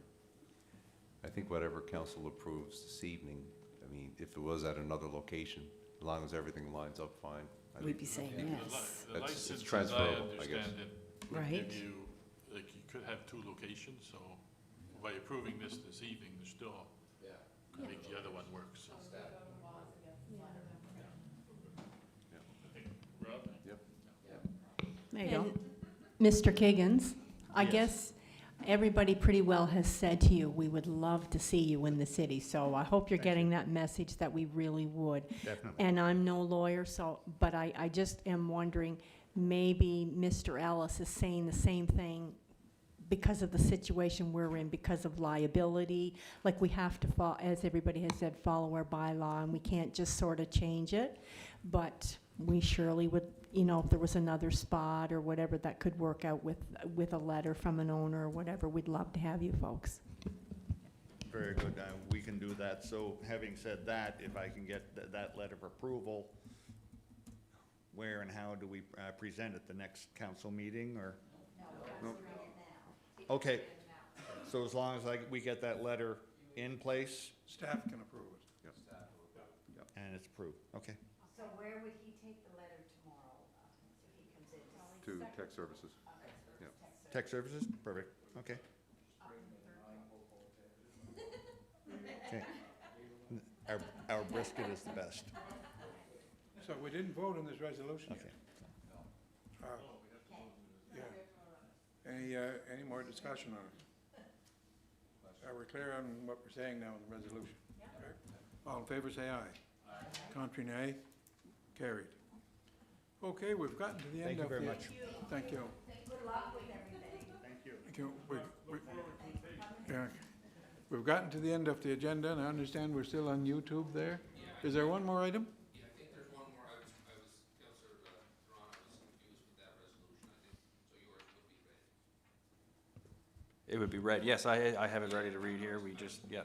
The Tech Services Committee earlier moved it to this special council meeting. So you have something to bring Yeah, the forward? resolution that was put forward an hour ago to be Go read ahead at the then, special, floor is yours. for all of council to vote on. So it's COS 21-101, moved by Councillor Corey Snow and seconded by myself. Whereas the property located at 107 Water Street, I'll stand up for this actually. Property located at 107 Water Street, PID number 313734, is deemed to be in a condition to constitute an unsecured building as defined in Bylaw CS 11.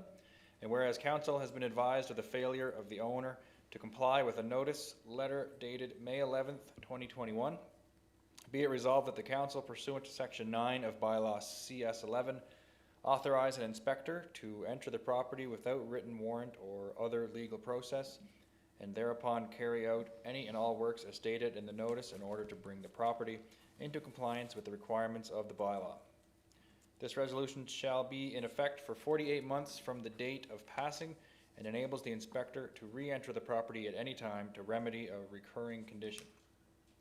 The inspector shall cause the costs of repair or demolition or other work done to be charged to the owner, and failing receipt of payment within 30 days therefrom from the owner, such costs shall be charged against the property as a municipal lien or recorded in a lawsuit against the owner. This bears the recommendation of the Technical Services Committee dated June 1st, 2021. Moved by Councillor Snow and seconded by Councillor Duran. Any questions? I just have one question, and help me here. We had so many things on the agenda tonight. What did we decide on Avon or Chestnut on a similar discussion? They're going ahead So was that done by a resolution too? Oh, It was a motion that was, sorry, it was a motion that was passed or endorsed tonight by council. It'll be formally approved at the monthly meeting in 2 weeks' time. okay, so the reason for one tonight and one in 2 weeks' time is what? Because it was just, we needed direction from council, again, it's at a committee meeting, but the motion can only be formally, or the resolution can only be formally approved at a monthly council meeting. Oh, at a monthly meeting, couldn't Yes. be approved tonight, okay. Yeah. So I want to make sure that both are being treated the same. Okay, all in favor say aye. Contrary nay, carried. Okay, thank you, councillors, we have, and staff. We've gotten to the end of the agenda, and while Mr. Harlick is getting us disconnected from YouTube, we'll just stand by here for a second and